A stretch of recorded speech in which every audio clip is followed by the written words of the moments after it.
Hello everyone, welcome back. This is a story from her silent revenge, and it has taken a turn you absolutely didn't expect. Let's begin. My husband passed away many years ago. Since then, I've sent money to my mother-in-law every month, not out of obligation, but because of a last promise I made to my husband in the hospital room. $500 regularly, like breathing, until one day I looked at my bank account and realized something was very wrong. At that moment, I understood a horrifying truth. Not every promise to the deceased comes from sincerity. Thank you for being here. Before we continue, comment below where you're watching from. I'd love to know. Quick note, this story includes some fictionalized elements for educational and entertainment purposes. Any resemblance to real people or places is coincidental, but the message is completely real. I've been sending $500 every month to my mother-in-law, Eleanor, for 5 years straight. Not because I had to, not because anyone forced me. I did it because of a promise, a dying promise made in a hospital room on the worst day of my life. Mason, my ex-husband, he was in a car accident. The doctor said there wasn't much time. He was pale machines beeping around him like a countdown to something I wasn't ready for, and all he could think about was his mother. "Take care of her," he whispered, his voice barely audible over the hum of monitors. "Promise me, Vic, she has no one else." So I promised. I meant every word. I gripped his hand like I could squeeze life back into him through sheer willpower alone. 5 years later, here I am. It's Monday morning, and my dental practice is filling up with patients. The receptionist is checking people in. The hygienists are setting up chairs with fresh instruments, and I'm standing in my office, staring at my calendar like it's written in a language I don't understand anymore. I've been running on fumes for weeks, maybe months. The exhaustion has settled into my bones so deep I can't remember what feeling normal is supposed to be like. My name is Victoria Hartwell. I'm 38 years old. I own a successful dental practice here in Charlotte, North Carolina. On paper, my life looks solid, successful even. But the truth is messier than what people see when they look at me. I pull up my banking app during my lunch break 15 minutes between Mrs. Patterson's root canal and the Henderson twins' cleanings. There it is, the monthly transfer to Eleanor's account. $500. Same day, same amount, same rhythm. 5 years of this. 60 payments, $30,000 just gone. Most people would have stopped by now. Most people would have said, "She's his mother, let her figure it out." Or they would have adjusted the amount sent, less found a way to make it work better for themselves. But that wasn't who I was. That wasn't who Mason believed I was when he made me swear on his life that I'd look after her. The thing is, I'm barely looking after myself. My practice is successful. I've got a good reputation, steady clients, a solid income. But money disappears faster than you'd think. The rent on this clinic is steep. The utilities keep climbing. My own apartment isn't cheap, especially in Charlotte. There are student loans from dental school that still haunt me, whispering about choices I made at 22 that I'm still paying for at 38. There are moments when I'm choosing between fixing the autoclave or buying groceries for the week. There are nights when I lie awake doing mental math trying to figure out if I can make it work until the next paycheck arrives. And then there's the $500 that walks out of my account like clockwork every single month. Reliable as sunrise, consistent as pain. I don't resent Eleanor for it, at least I don't think I do. She raised Mason. She's alone now, widowed, grieving her own son, even though he's been gone for 5 years. Grief doesn't follow a schedule. It doesn't fade on some predictable timeline like a bruise that yellows and then disappears. I understand that better than most people do. I carry my own version of it, the weight of promises to the dead, the guilt of still being alive, the strange obligation to prove that their memory meant something. So I keep my promise, every month, without fail, because that's who I am. That's who I've always been, the woman who doesn't quit, the woman who takes care of people even when it costs her something. But as I'm sitting in my office watching the minutes tick by before my next patient, something catches in my chest. A small voice in the back of my mind, the kind of voice you're trained to ignore because it feels dangerous. Whispers, a question I've never let myself ask out loud. What if I couldn't do this anymore? The thought terrifies me, not because of Eleanor exactly, but because breaking that promise feels like breaking the last real connection I have to Mason. It feels like admitting that everything I've sacrificed, everything I've given up, the vacations, I didn't take the emergency dental chair I couldn't repair, the life I kept putting on hold, it would all be for nothing. I close my banking app and take a breath. I'll deal with the numbers later, I always do. My 2 o'clock patient is arriving and I need to be Dr. Hartwell right now. I need to be composed, professional, trustworthy. I need to be the person who keeps her promises and never wavers no matter how much it costs her. What I don't know, what I can't possibly know as I'm washing my hands and forcing a smile in the mirror, is that today will be the day everything changes. Today is the day someone will ask me a question that will unravel 5 years of careful balance. Today is the day I'll discover that the dead don't always stay dead. Today is the day I'll find out that some promises are built on lies. That evening, I'm sitting alone in my apartment. The city lights blur outside my window, Charlotte stretching out like something alive, pulsing with the kind of normalcy I haven't felt in years. I make myself tea chamomile, the kind that's supposed to calm your nerves, and I pull out my laptop. I don't know why. Habit maybe. Or maybe some part of me needs to see the numbers written down to believe they're real. The spreadsheet is old. I've been maintaining it since Mason died. Every month I've logged the transfer to Eleanor's account. Date amount balance. It's organized, methodical, the way I organize everything else in my life. 50 years of careful precision. 5 years of $500 a month. 60 payments. $30,000. I stare at that number until it stops meaning anything. My mind drifts backward the way it always does on nights like this. Back to a time when Mason was alive. Back to when I still believed he was the person I married. We met at a bar in downtown Charlotte. I was 26. He was 28 and charming in that effortless way that some men have, the kind of charm that makes you feel like you're the only interesting person in the room. He bought me a drink. We talked until closing time. 3 months later, I moved in with him. 3 years after that, we got married. Those early years were good. Really good. We were happy in that uncomplicated way that comes before you understand what marriage actually requires. Mason had a job managing sales for a construction company. It paid well enough. We rented a nice apartment. We went to dinner, took vacations, made plans. I was finishing my dental degree. He was supportive, or at least he seemed to be. Looking back now, I realize I was probably just blind to the cracks forming beneath the surface. The cracks started small. A missed dinner, which he blamed on work. A phone call he took in the other room, hushed voice, quick ending, when he saw me watching. A credit card statement I saw accidentally with charges I didn't recognize. When I asked him about it, he laughed it off. "Just some guy stuff with the guys," he said. "You wouldn't understand." Except I understood perfectly. I understood that he was lying. The first time I found out about the infidelity was 5 years into our marriage. Not through any detective work. He told me himself, which somehow felt worse than if I'd discovered it on my own. He said he was sorry. He said it meant nothing. He said he wanted to make it work. I believed him because I wanted to believe him. Because we were married. Because divorce felt like failure, and I wasn't a person who failed at things. But he did it again and again. By year 10, I'd stopped counting. By year 12, I'd stopped asking questions. What was the point? He'd deny it anyway, or he'd get angry and turn it around on me. "You're never home enough," he'd say. "You're always working. What do you expect me to do?" As if his infidelity was my fault. As if my career, which I'd worked my entire life to build, was somehow the reason he couldn't keep his promises. The money problems started around the same time the affairs intensified.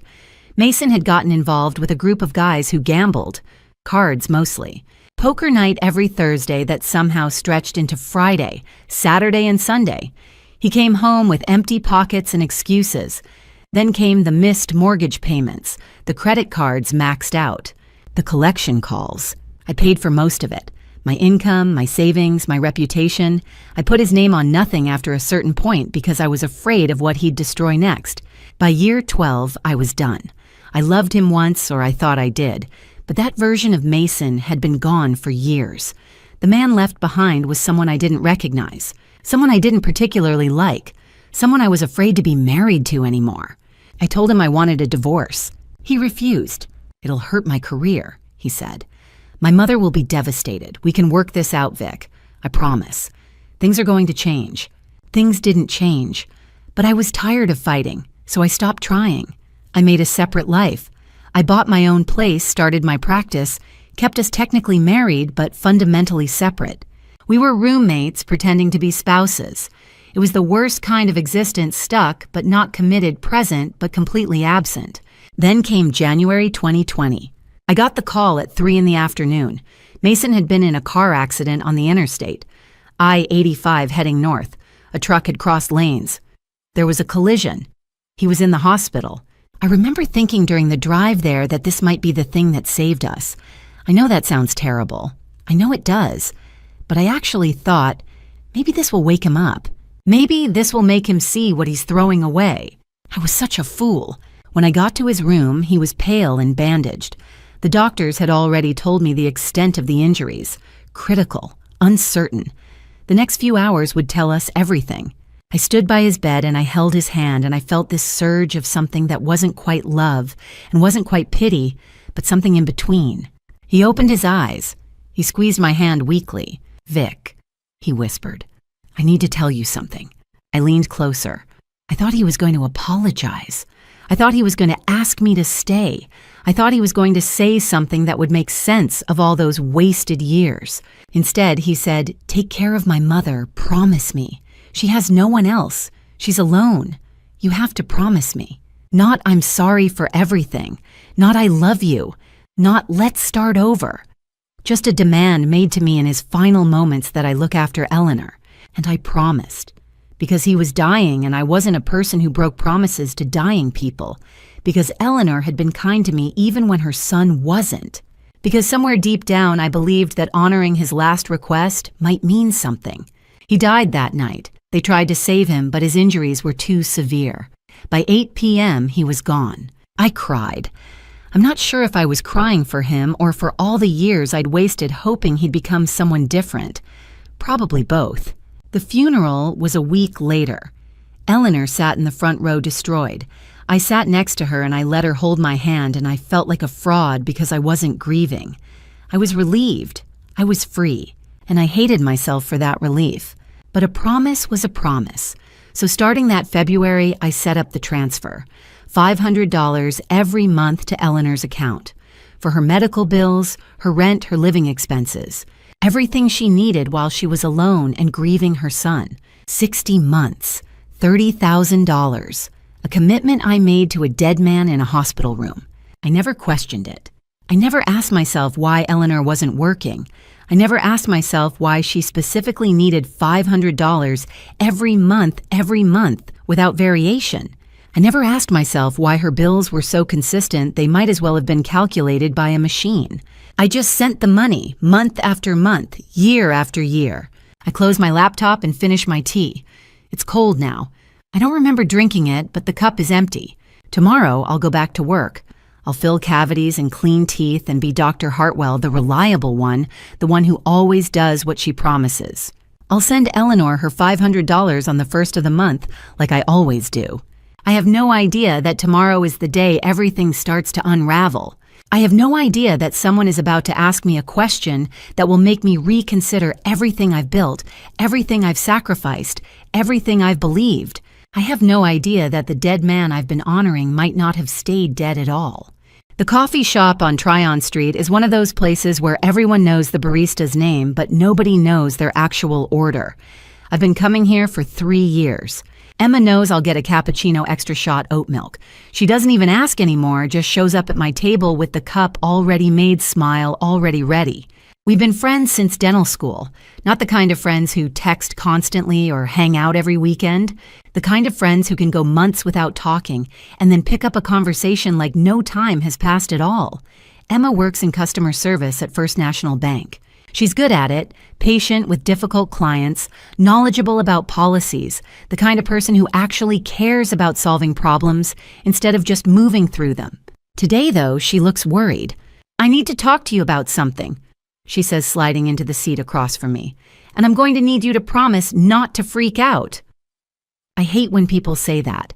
It's like telling someone, "Don't think about elephants," and then expecting them not to think about elephants. Now my entire nervous system is on high alert. "Okay," I say carefully. "What's wrong?" Emma glances around the coffee shop. It's the middle of the day and the place is mostly empty. A couple of laptop workers in the corner, a mom with a toddler near the window, but nobody close enough to overhear. Emma still lowers her voice. "At work, I have access to certain client account information," she begins. "Not everything there are privacy regulations, obviously, but part of my job involves monitoring transactions for suspicious activity, fraud detection, that kind of thing." I nod. I don't see where this is going yet. "A few weeks ago, I was running a routine check on accounts." Emma continues, "And I came across something that made me stop. It took me a while to figure out what I was looking at, but once I did—" She trails off, taking a sip of her coffee like she needs a moment. "Once I did, I knew I had to tell you." My stomach tightens. There's something in her tone that tells me I'm not going to like what comes next. "The account I flagged belongs to Eleanor," Emma says quietly. "Your mother-in-law." I must look confused because Emma reaches across the table and squeezes my hand. "I'm sorry. Let me explain. I noticed her account because of the pattern of incoming transfers. 4 different transfers every month, same amount each time. $500 from each source. That's $2,000 a month coming into her account. $2,000. I do the math quickly in my head. 4 people sending $500 each. 4 people who I don't know about. 4 people who are connected to Eleanor the same way I am. That's not all," Emma says. She pulls out her phone and shows me something on her banking app. I can't see account numbers or personal details. She's been careful about that, but I can see transaction dates and amounts. Every single transfer that goes into her account gets transferred out within 24 hours. Every time. Without fail. To different accounts, different amounts, but the money never stays in her possession. I stare at the phone screen. The pattern is stark, almost mechanical. In, out, in, out. Like Eleanor's account is a tunnel that money passes through but never actually settles in. "She's not keeping any of it," I hear myself say. "Not a penny," Emma confirms. "I've been monitoring her account for 6 weeks. Victoria, this isn't normal behavior. This isn't what someone does when they're struggling financially and need help from family. This is what someone does when they're—" She pauses, choosing her words carefully. "When they're moving money, channeling it, acting as a pass-through." My mind is racing. Eleanor, who I've been supporting for 5 years. Eleanor, who I assumed was living alone, paying rent, and bills, struggling with the cost of living as a widow. Eleanor, who has been receiving my $500 every month and passing it along to someone else. How many people? I ask. How many other people are sending her money? "At least 4 that I've identified," Emma says. "But there could be more. I can't see every account connected to hers without raising flags, and I'm already crossing some ethical lines just by telling you this much. But the pattern is consistent. 4 monthly transfers of $500 each. And Victoria—" Emma leans forward, her eyes serious. "I've been doing this job for 8 years. I know what fraud looks like. I know what happens when someone is systematically exploiting relationships to move money through channels that are hard to trace. And Eleanor's account is screaming fraud." I feel the coffee shop tilt slightly. I grip the edge of the table to steady myself. "Are you saying Eleanor is—" I can't even finish the sentence. The word feels too big, too terrible. "I'm saying something isn't right," Emma says firmly. "And I'm saying the way her account moves money, 4 different sources, all the same amount, all going somewhere else, that's not a grandmother struggling to get by. That's a system. An organized system. I think about all the times I've sent Eleanor money without question. All the times I assumed she was using it for rent, for food, for medical bills. All the times I felt guilty for barely scraping by while she was supposedly even worse off. I need to know what she's doing with it," I say. The words come out louder than I intended. The mom with the toddler glances over at us. I lower my voice. I need to know why Eleanor has other people sending her money and where all of it is going. "I know," Emma says. "But here's the thing, I can't tell you more without getting myself fired. Maybe arrested, actually, depending on how they look at privacy violations. I've already told you more than I should have. What I can tell you is that you need to figure out what Eleanor is actually doing, because whatever it is, it's not legitimate." Emma finishes her coffee and stands up. She places a hand on my shoulder before she leaves. "Be careful," she says. "And Victoria, don't ask Eleanor directly, not yet.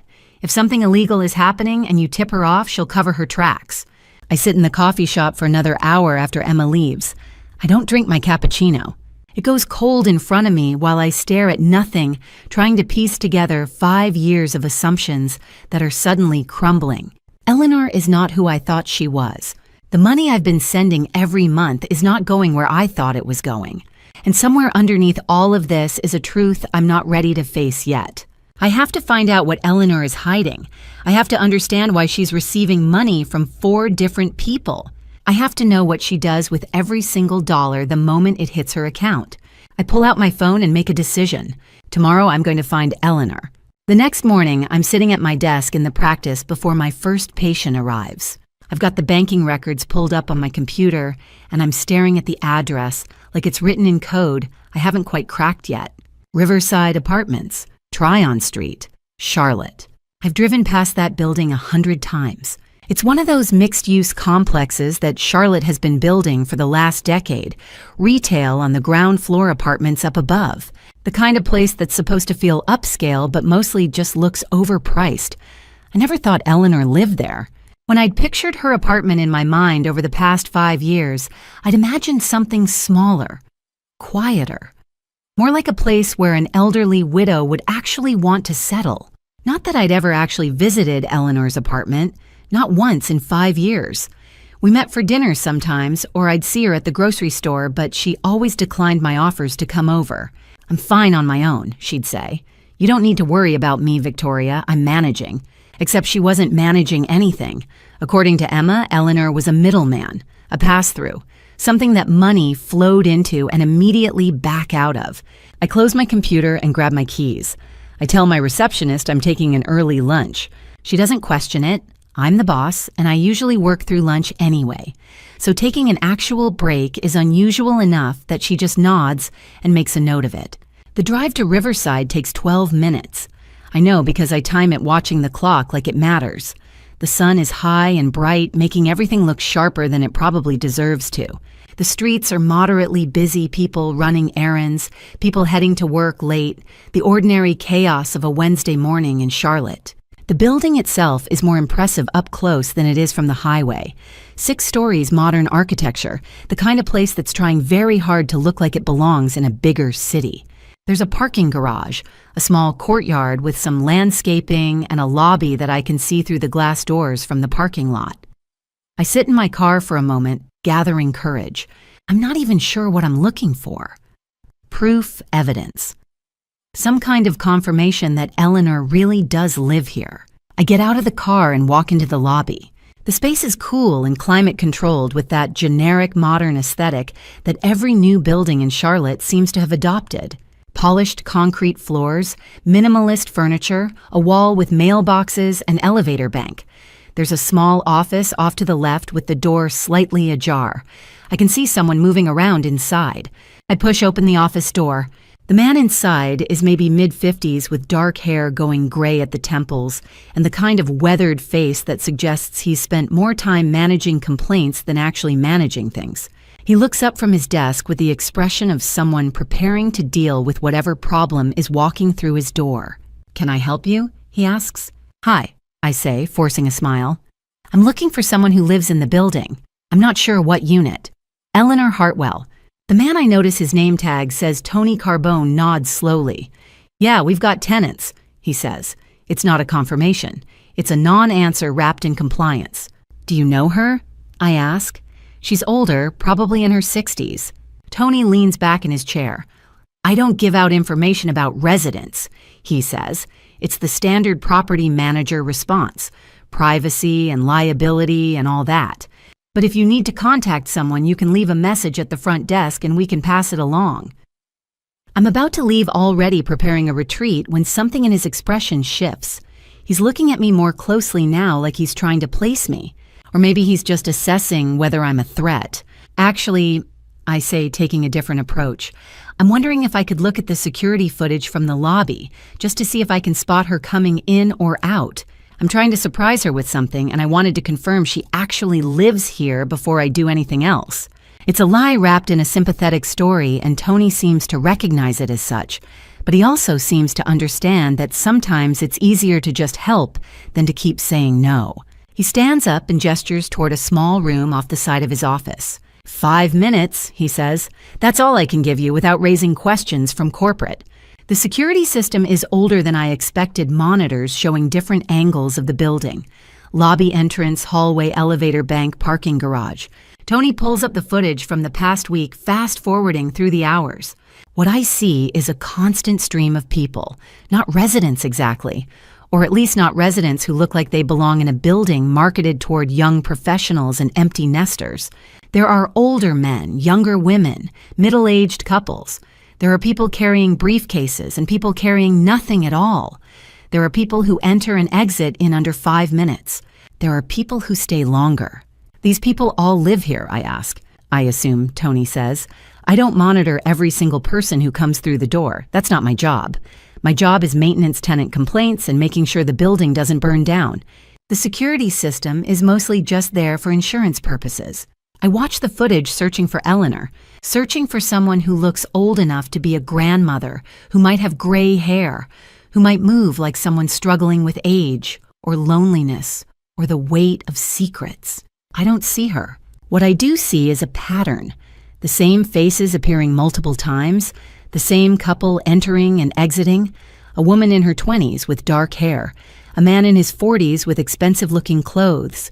They move through the lobby like they know exactly where they're going, like they belong here, like they're not at all concerned with being noticed or recorded or remembered. Then I see something that makes me stop. Can you rewind that? I ask, pointing at the screen. Tony looks at where I'm pointing and rewinds the footage. It's from 2 days ago, a couple entering the building. The woman is young, maybe 30, with long dark hair and a figure that suggests she either works out religiously or simply has the kind of metabolism that comes with youth. The man with her is taller, with dark hair that started graying slightly at the temples. He's wearing a button-down shirt and nice jeans. He's holding her hand as they walk toward the elevator. There's something about the way he moves that strikes me as familiar. Something about the set of his shoulders, the tilt of his head, the casual confidence with which he navigates the space. Can you get closer on that man's face? I ask, my voice sounding strange to my own ears. Tony adjusts the angle, zooming in on the video feed. The man's face becomes clearer. Not crystal clear security footage has limitations, but clear enough to see his features. Clear enough to see the jawline I remember, the nose I've touched 1,000 times, the eyes I once believed meant something to me. My world tilts. Are you okay? Tony asks from somewhere far away. I'm not okay. I'm very, very far from okay. I need to see today's footage. I say, my voice coming out rough and urgent. Do you have today's video?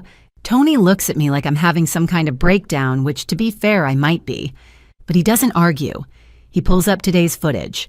It's only been recorded for a few hours. It's still morning, but there it is. The same couple, same woman, same man, entering through the lobby doors at 10:47 a.m. just 3 hours ago. The man from the video, the man I just saw on the footage, he's supposed to be dead. Tony rewinds the footage. His fingers move across the keyboard with the practiced ease of someone who's done this 1,000 times. Pulling up security footage for security deposits or property disputes or whatever else requires evidence. He doesn't seem to notice that I've stopped breathing. The video plays again from the beginning, the lobby entrance. People moving through the space like they belong there, like they're not about to unravel someone's entire understanding of reality. And then I see them, the couple. The man I saw before and the woman beside him. Stop, I say. My voice sounds like it's coming from someone else. Right there. Tony pauses the video. The couple is frozen mid-stride about 10 feet from the elevator bank. The woman is laughing at something the man just said. She's young, probably late 20s, maybe 30 at the most, with long dark hair, and the kind of casual confidence that comes with knowing you're beautiful. She's wearing a sundress despite the fact that it's May in North Carolina, which means it's already warm and starting to get unbearably humid. The man's arm is around her waist. His hand is splayed across her lower back in a gesture that's so intimate, so proprietorial, that I have to look away for a second. Can you get closer on the man's face? I ask. My throat feels like sandpaper. Tony adjusts the angle, zooming in on the video feed. The image becomes grainier as it enlarges the way security footage always does when you try to make it show you more than it was designed to capture. But it's close enough. Close enough to see the features, close enough to see something that makes my entire body go rigid. The jawline, I remember that jawline. I've traced it with my fingers 1,000 times. I felt the rough stubble against my cheek on lazy Sunday mornings when we had nothing to do but lie in bed and pretend the world outside didn't exist.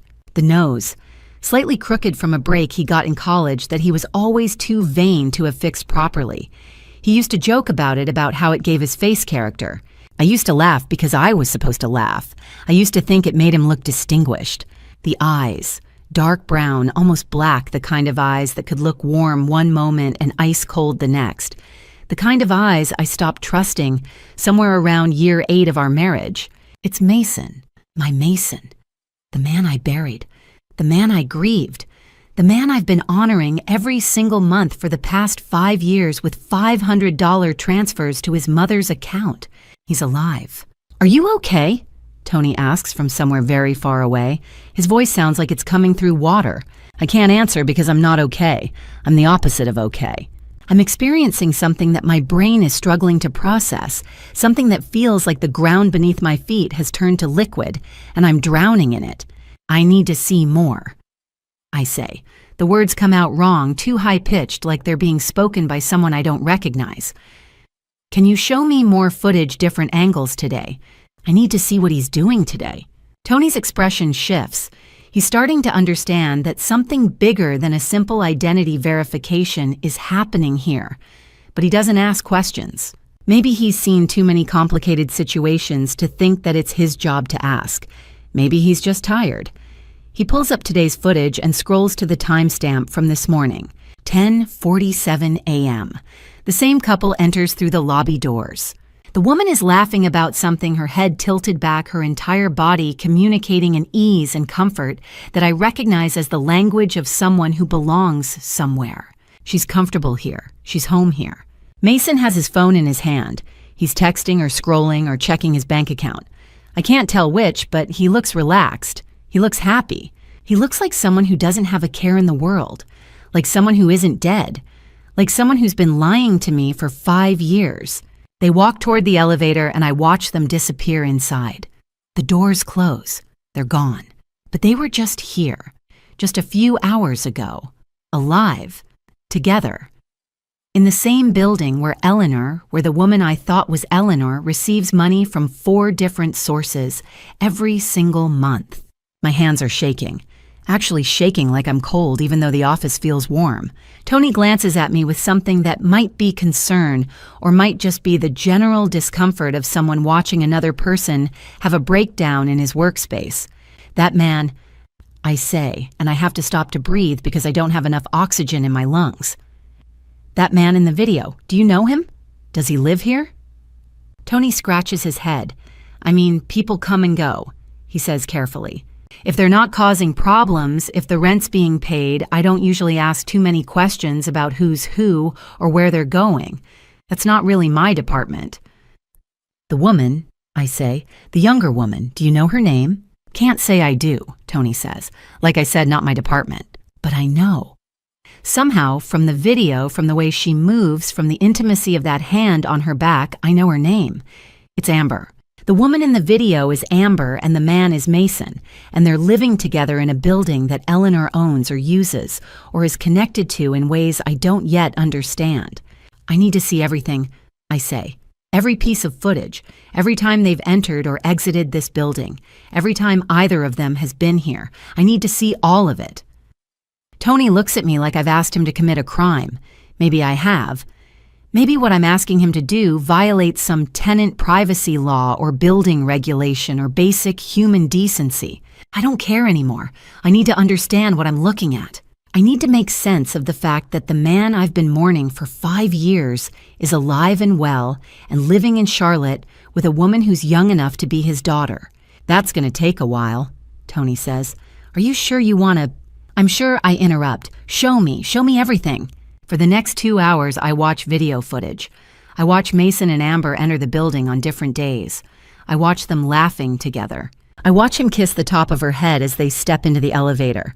I watch them emerge from the elevator with grocery bags, with coffee cups, with the ordinary evidence of a life being lived together. I watch my dead husband live, and with each moment of video, each new confirmation of his existence, each piece of evidence that he's been alive this whole time, something inside me breaks a little bit more. Not in a gentle way, in a catastrophic way, the kind of way that doesn't get fixed, the kind of way that fundamentally alters who you are. By the time Tony closes down the footage, I've been sitting in his office for nearly 3 hours. I haven't eaten. I haven't called anyone. I haven't done anything except watch Mason be alive over and over again. Thank you, I say because I don't know what else to say. Because manners seem absurd right now, but they're all I have left to cling to. I drive back to my practice in a daze. My patients are rescheduled by my receptionist, who takes one look at me and knows that something has gone very wrong. I sit in my office with the door locked and my head in my hands, trying to understand how I'm supposed to process the fact that everything I believed about my life is fundamentally untrue. Mason is alive. Eleanor is not who I thought she was. And I've been playing a role in something for 5 years without understanding what that role was. The question isn't just why anymore. The question is, what else don't I know? I rewound the video again and again. My finger hovered over the play button, trembling slightly as I stared at the frozen frame on Tony Carbone's monitor. The image was crystal clear, now a face I hadn't seen in 5 years, yet one I could never forget. It was him. It was Mason. There was no doubt, no hesitation, no room for denial. 100% certain. I pressed play once more, watching as the man I'd mourned, the man I'd sent 750 million Vietnamese dong to support his mother, walked into that building with his arm around a pregnant woman. His gait was confident. His shoulders were straight. There was a brightness in his face that I'd never seen during our 12 years of marriage. He looked happy. He looked free. And that freedom, that obvious contentment radiating from him, cut deeper than any knife ever could. The realization hit me like a wave, and I had to grip the edge of the desk to steady myself. My vision blurred for a moment, and I wondered if I was about to pass out. 5 years, 60 months, 12.5 million Vietnamese dong every single month without fail. I'd made every payment on time, never missed a single transfer. I'd rationalized every sacrifice, the apartment I'd delayed, buying the expansion of my dental practice that I'd postponed indefinitely, the life I'd put on hold because I was keeping a promise to a dying man, a promise to a man who wasn't even dead. "Are you okay?" Tony's voice came from somewhere distant, muffled by the static in my head. "Miss Hartwell, you look pale." I didn't answer. I couldn't.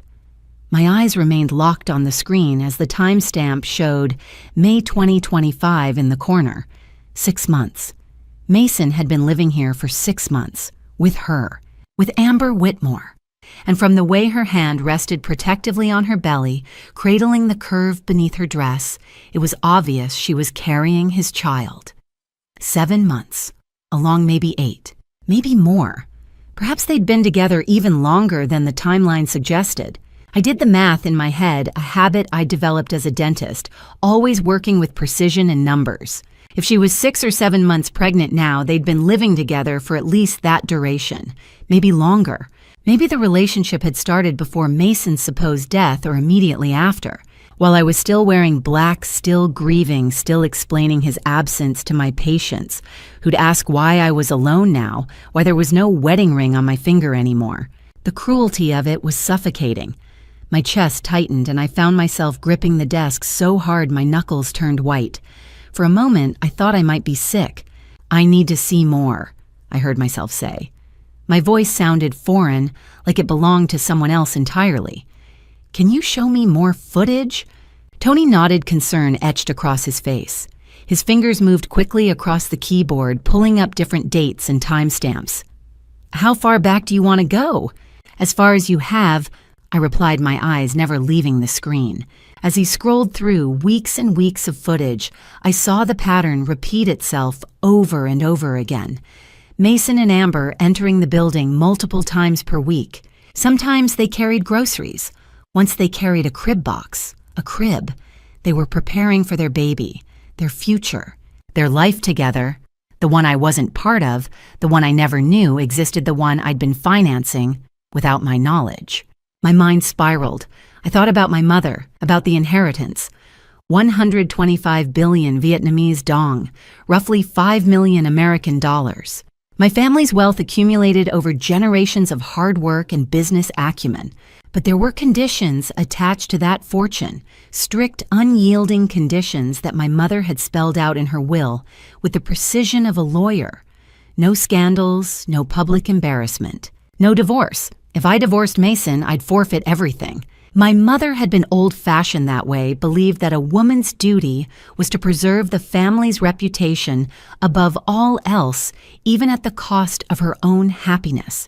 She had no idea that the man I was supposedly married to had abandoned me, or worse, that he'd orchestrated some kind of elaborate scheme to drain me dry while building a new life with someone else. Because now I understood. Eleanor hadn't been struggling with medical bills or living expenses.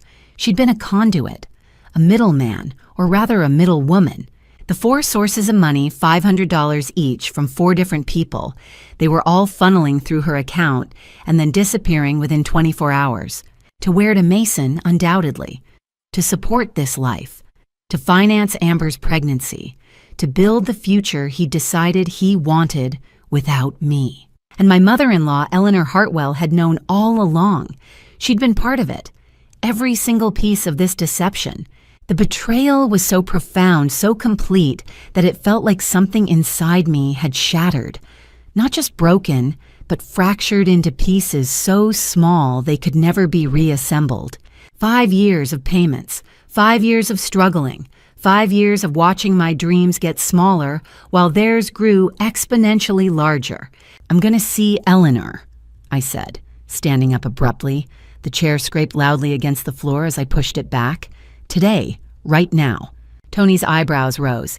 Is everything all right, Miss Hartwell? I smiled, though I knew it must look more like a grimace, a twisted expression of rage and heartbreak combined. No, everything is not all right, but it will be. Once I get some answers from Eleanor. I grabbed my purse and didn't wait for his response. As I walked toward the elevator, my mind was already racing ahead, formulating questions, planning confrontations. Eleanor had lied. Or rather, Eleanor had orchestrated an elaborate deception, one that had cost me not just money, but 5 years of my life. How long had Mason been alive? How long had he been with Amber? When did this plan start? Had Eleanor recruited the other 3 people who were sending money? Was this some kind of organized scheme? Or had it started as something smaller and spiraled into this massive fraud? But one thing was absolutely certain: I was about to find out everything. And Eleanor was going to tell me the truth no matter what it took. If you're still here, comment 11 so I know you're still with me. And if you were in my position after discovering this truth, would you stay silent to protect yourself or confront it head-on to demand justice? Share your thoughts in the comments, because the next decision changes everything. And a quick note before we continue: the next part of this story includes some dramatized elements created for storytelling and educational purposes. If that's not something you're comfortable with, you're free to stop watching here. I found Eleanor's address in the financial records Emma had pulled from the bank database. It wasn't the apartment complex where she'd supposedly been struggling to make ends meet. It was a private residence in an upscale neighborhood in Charlotte, a place I'd never known existed. The irony wasn't lost on me as I pulled up to the curb, my hands gripping the steering wheel so tightly my fingers went numb. I sat in my car for a moment, gathering the courage I'd need for what was about to come. Every rational part of me screamed to turn around to call the police to let the authorities handle this mess. But the part of me that had been betrayed, that had sacrificed 5 years of her life, demanded answers. Face to face. Right now. The address was for a 2-story townhouse with a well-maintained garden and a pristine front porch. Through the window, I could see expensive curtains and what appeared to be original artwork on the walls. This was not the home of a struggling widow. This was the home of someone with money, someone with resources, someone who had planned this very carefully. I took a deep breath, grabbed my purse, and got out of the car. My heart was pounding so hard I could feel it in my throat. Every step toward the front door felt like walking through water. When I reached the porch, I hesitated for only a moment before ringing the bell. The woman who opened the door was not the frail, elderly woman I'd been sending money to every month. This was someone entirely different. Eleanor Hartwell stood before me in pressed linen pants and a designer blouse, her hair perfectly styled in an expensive salon, cut her posture straight and commanding. Her skin was sun-kissed and glowing. She looked like she'd just stepped out of a country club, not a home where she was supposedly struggling with medical bills and grief.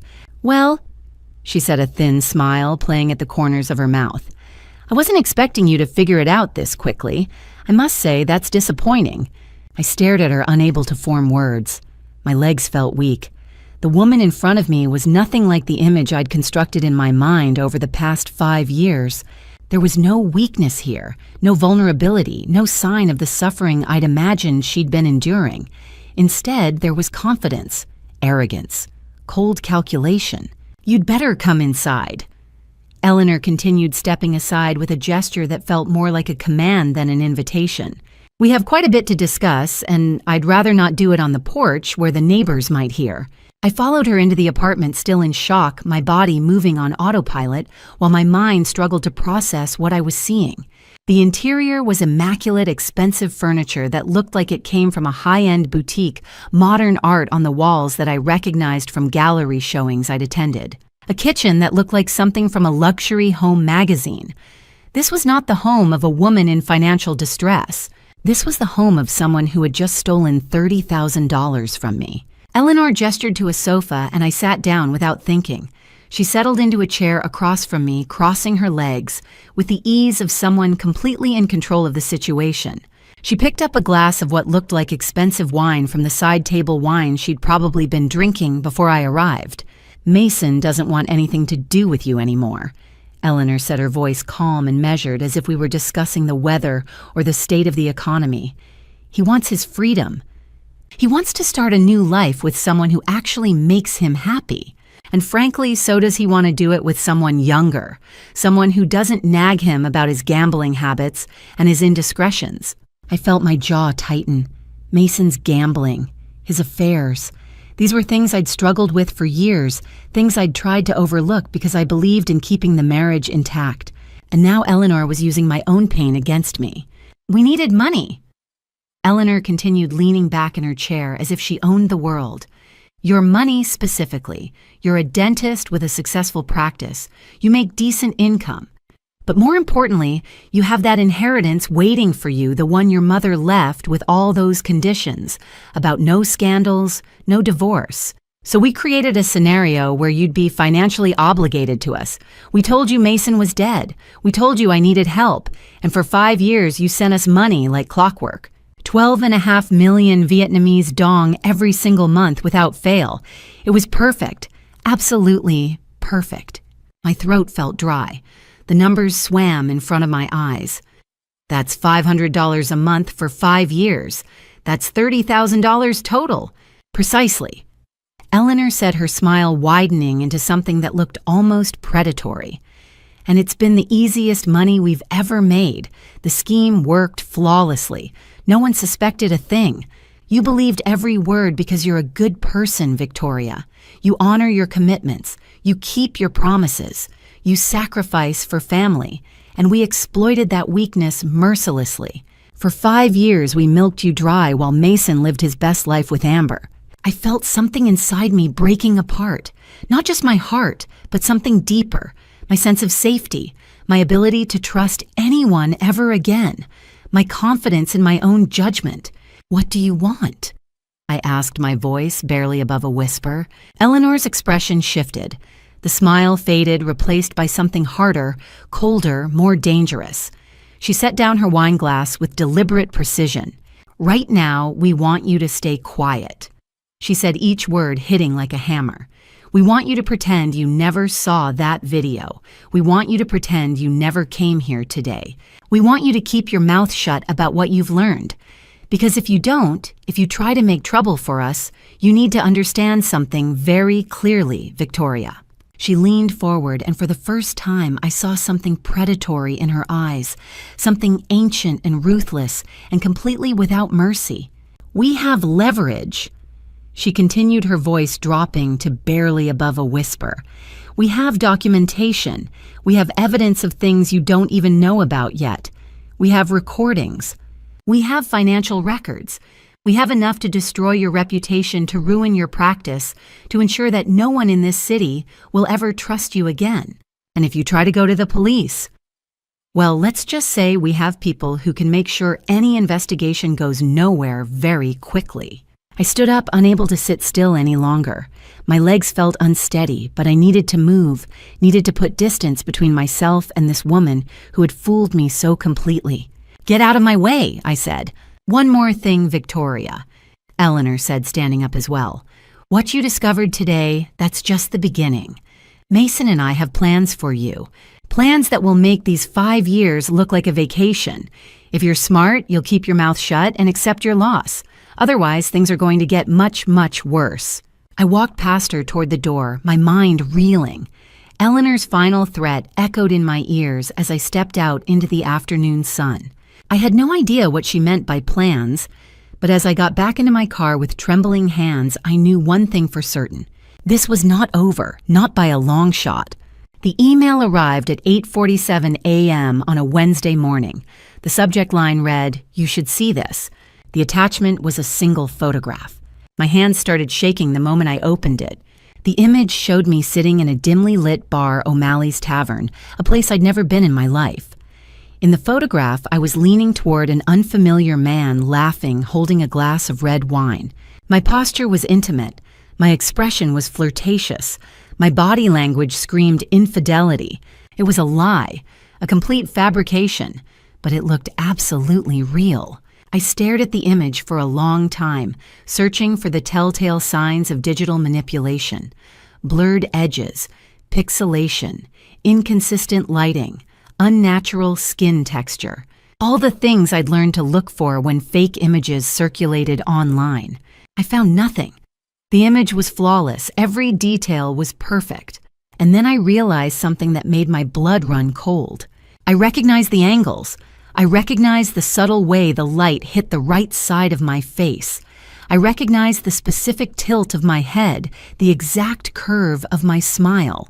These weren't generic facial features. These were my facial features captured with perfect accuracy. I realized where they came from. Years ago, before everything fell apart, Mason had recorded countless videos of me. Hours and hours of footage from our apartment. Me cooking, me laughing at the television. Me on video calls with Emma, me sleeping, me showering, me in moments of complete vulnerability, completely unaware that I was being documented. I'd discovered those recordings once, felt violated and angry, but Mason had convinced me it was innocent. He said he was just capturing memories. He said it was romantic to document our life together. I'd been naive enough to believe him. I'd let it go. Then years later, my old laptop had crashed. I'd assumed all those videos were lost forever when the hard drive failed. I'd moved on. I'd forgotten about them. But Mason hadn't forgotten. I later discovered that he'd quietly recovered those files before the hard drive completely died. He'd kept them. He'd preserved them. He'd built an entire digital archive of me without my knowledge or consent. And then he'd fed them into an artificial intelligence program designed to create deep fakes. The technology was sophisticated beyond anything I could have imagined. The AI had analyzed thousands of images and hours of video footage of my face. It had learned every micro-expression, every way my eyes moved when I smiled, every subtle shift in my jawline, every detail of how my skin reflected light. It had created a perfect three-dimensional digital model of my face. Then it had placed that model onto a completely fabricated body in a completely fabricated scenario. The photograph was me, but it wasn't me.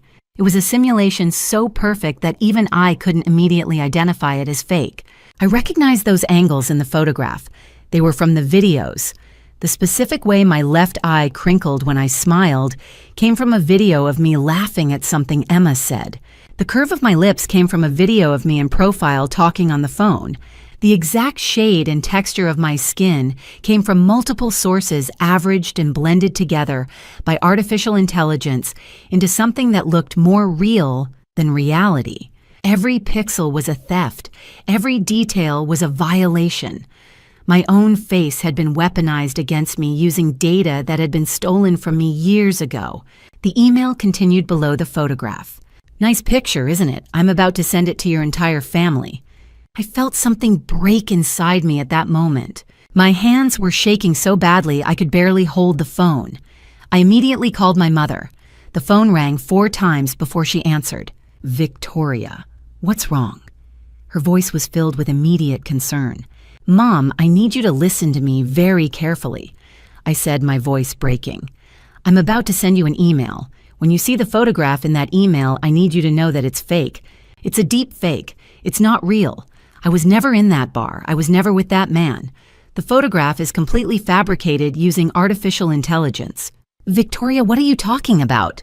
My mother asked, confusion evident in her tone. Just wait for the email," I said. "Please wait for it." I hung up and immediately sent my mother a detailed explanation of what had happened. I explained about the videos Mason had secretly recorded. I explained about the deep fake technology. I explained that the photograph was completely fabricated. But I was already too late. The photograph had spread. My father had received it through a different channel. My extended family had seen it. My colleagues had seen it. My patients had seen it. By the time I'd managed to send out my explanation, the damage was already catastrophic. My mother called me back 20 minutes later. Her voice was cold in a way I'd never heard before. "Victoria," she said quietly, "the photograph is one thing, but I need to remind you about the conditions of my will. No scandals, no public embarrassment, no behavior that brings shame to this family. This photograph, whether it's real or fake, is exactly the kind of scandal I was talking about." "Mom, it's fake. I've explained—" "I understand," she interrupted, "but the damage is done. Your father is furious. Your brothers are asking questions. The reputation of this family is being damaged. And I'm afraid that means the inheritance conditions have been triggered." "You understand what that means, Victoria?" I understood. The $5 million inheritance was gone. The conditions had been violated. Scandal or no scandal, real or fake, the mere existence of the photograph was enough to cost me everything. 1 week after the photographs destroyed my family relationships, I was standing in my dental office finishing a root canal when my receptionist knocked urgently on the door. "Dr. Hartwell, there's a police officer on the phone. He says it's urgent." My hands froze. I set down my instruments and excused myself, my heart racing. Nothing good ever came from an unexpected call from law enforcement. Dr. Victoria Hartwell. The voice was professional and cold. "This is Detective James Morrison from the Charlotte Police Department. We've received a report that you may be in possession of controlled substances on your residential property. We have a warrant authorized by the district court to search your home. We'll need you there within the hour." I felt the ground shift. There must be some mistake. I don't have any— "The warrant is valid," he interrupted. "If you don't meet us within the hour, we will enter without you. Do you understand?" Eleanor. This was Eleanor. The drive home felt endless. My mind spun with questions, but one thought dominated: how public would this be? How much damage could this do? When I pulled up to my apartment building, 3 police vehicles were already parked outside. Not flashing lights, but visible enough to turn every neighbor's head. I could see curtains moving faces appearing in windows. This wasn't discreet. This was theater. This was Eleanor's intention: maximum visibility, maximum humiliation. Detective Morrison approached my car. He was tall, stern, his expression suggesting he'd heard every excuse and believed none of them. "We have a valid search warrant," he said, holding out the document. "We've received credible information that illegal controlled substances are stored in your residence. We need you to unlock the door and cooperate fully. Failure to cooperate could result in additional charges." "This is a mistake," I said, my voice shaking. "I don't use drugs. I don't have anything illegal. Someone is framing me. Can I call a lawyer?" "You're welcome to," Morrison said, "but we have a valid warrant and we will proceed with or without your cooperation. Now please unlock the door." I knew refusing would only make me look guilty. So with trembling hands, I unlocked my apartment. What followed was the most invasive experience of my life. They opened every cabinet, every drawer, every closet. They looked through my bedroom with meticulous care. They checked under my bed inside my nightstand through every piece of clothing. They examined my bathroom, every shelf, every cabinet, every corner. They went through my kitchen, systematically checking inside appliances, removing items from shelves, photographing everything. They looked through my living room, my office space, my personal papers. Through it all, I stood watching, knowing with absolute certainty they wouldn't find anything. It took 45 minutes to search my entire apartment. When they finished, Detective Morrison looked confused. Nothing, one officer reported. Morrison's jaw tightened. Search it again. Check more carefully. They did. Another 30 minutes of tearing through my life. They pulled up my rugs looking for loose floorboards. They checked behind my refrigerator. They went through my closet again. They even checked inside the toilet tank. When they finished, Morrison approached me again, frustration written across his face. It appears the report may have been unfounded, he said. However, we still need to bring you in for formal questioning. You're required to cooperate with this investigation. You'll need to come to the station. Am I under arrest? I asked quietly. Not at this moment, he said coldly. But you are required to cooperate. If you refuse, we can change that status very quickly. Do you understand? Yes, I said, when I understand. They didn't put me in handcuffs, but that was the only dignity they showed.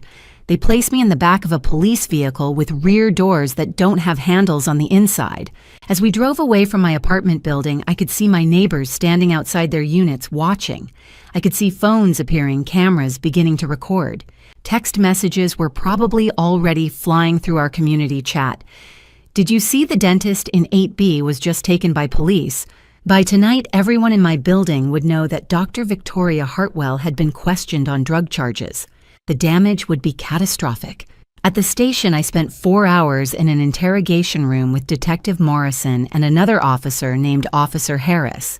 They asked me the same questions repeatedly, coming at them from different angles, trying to catch me in contradictions. Where did I get the drugs? Who supplied me? Had I been selling to patients? How long had I been using? Did I have a dealer who would want to frame me? I answered every question with the same truth. I don't have any drugs. This is a false report. Someone is deliberately trying to frame me. I don't know who made this report, but they're lying. Finally, after reviewing the warrant and finding absolutely zero evidence to support any charges, they released me. You're free to go. Morrison said, his tone suggesting he believed me but was frustrated by the waste of time. However, we'll keep this case file open pending further investigation. Don't leave town without notifying us first. I left the police station as the sun was setting, utterly destroyed. My reputation, what was left of it after the photograph scandal, had been obliterated. Now everyone in Charlotte would think I was not just an adulteress, but also a drug user, a criminal, someone untrustworthy and dangerous. The local news would run a story tonight. I was certain of it. As I drove home in silence, I realized the full scope of Eleanor's plan. She wasn't trying to just hurt me anymore. She was trying to destroy me completely. And the worst part, she was succeeding. The practice was dying. By the 3rd week after the arrest, I'd canceled my office lease. There was no point keeping the space open. 32 patients had canceled their appointments.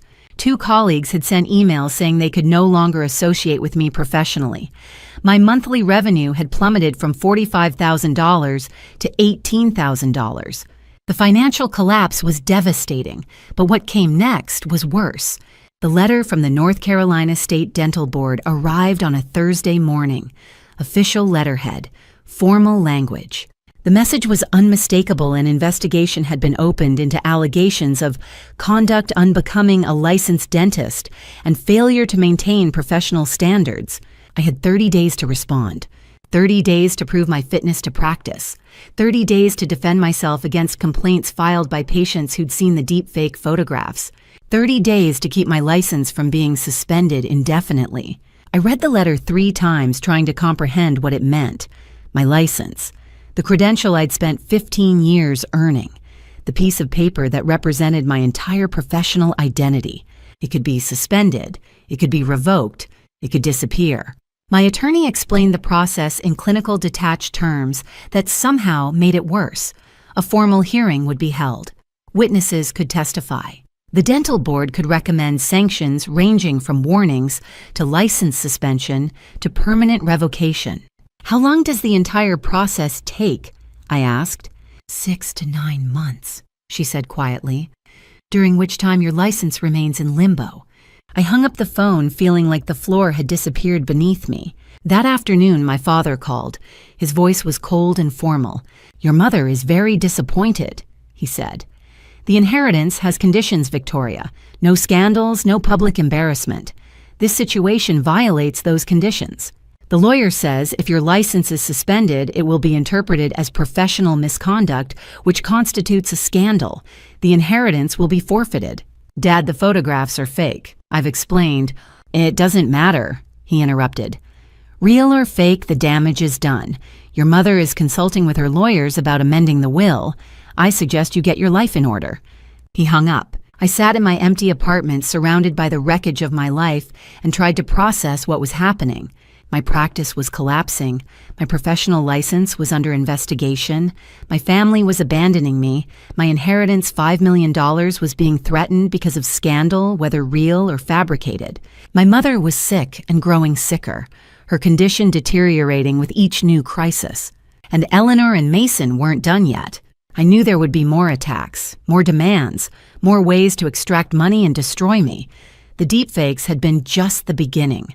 The legal troubles had been phase 2. This investigation by the dental board was phase 3. I realized I was trapped in a cycle of escalating attacks, each one designed to pressure me into compliance, each one calculated to destroy another pillar of my life: my reputation, my career, my family relationships, my inheritance. The only way out seemed to be to give them what they wanted: money. More and more money handed over without question, hoping that eventually they would be satisfied and leave me alone. Which was, of course, exactly what they wanted me to think. That night I couldn't sleep. I lay in bed staring at the ceiling, my mind racing through the impossible calculations of my situation. I had no income. My practice was essentially worthless. My license was under threat. My inheritance was disappearing. But I had access to credit. Banks would still lend to me because on paper I was still a licensed dentist with collateral. I could take out loans. I could borrow against my future earnings. I could access lines of credit that would allow me to pay Mason whatever he demanded. The thought made me sick, but it was also the only option I could see. Pay them now. Buy time. Hope that something would change. Hope that some miracle would intervene and save me from this nightmare. I didn't know then that in just a few days Mason would call demanding $100,000. I didn't know that I would take out a loan at an interest rate that would cripple me financially for years. I didn't know that paying that money would only encourage them to demand more. All I knew was that I was completely, utterly trapped. My mother called me the next morning. Her voice was weak but determined. "I've made a decision," she said. "I'm amending my will. The inheritance is being restructured. And Victoria, I'm very disappointed in you." Those words hurt more than anything else that had happened. My own mother disappointed in me. My own mother taking away the last thing I had left. I hung up the phone and sat in complete silence. The nightmare was accelerating. The attacks were intensifying, and I had no idea how to stop it. All I knew was that I needed money, lots of it, and I needed it soon. Very soon, Mason would call, and I would make a decision that would change everything. I stood in the loan officer's office at First National Bank, feeling like I was signing away what remained of my soul. The paperwork was straightforward. I would borrow 100,000 American dollars at an interest rate that made my head spin. The debt would take me years to pay off, possibly decades, but I didn't have a choice anymore. Everything had collapsed. My practice was hemorrhaging money. My family had abandoned me. My reputation was destroyed. The only way I could see to make this stop was to pay Mason the money he was demanding and hope desperately, hope that it would finally be over. The bank officer, a woman named Margaret, looked at me with barely concealed sympathy as she slid the promissory note across her desk.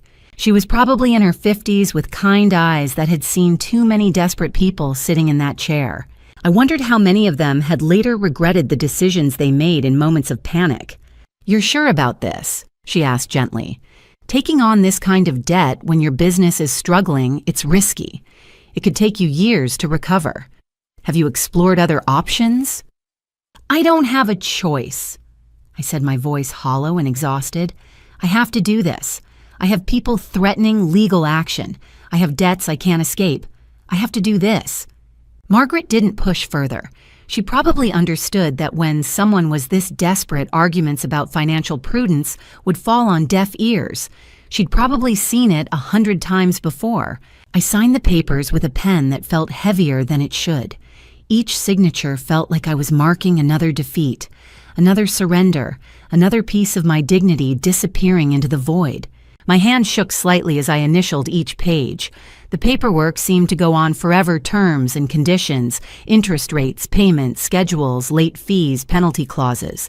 By the time I finished, my hand was cramping and my mind felt completely numb. "The funds will be available in your account within 2 business days," Margaret said as she collected the signed documents. "Will that be sufficient time for your needs?" "Yes," I said. "Thank you." Within 3 days, the money was in my account.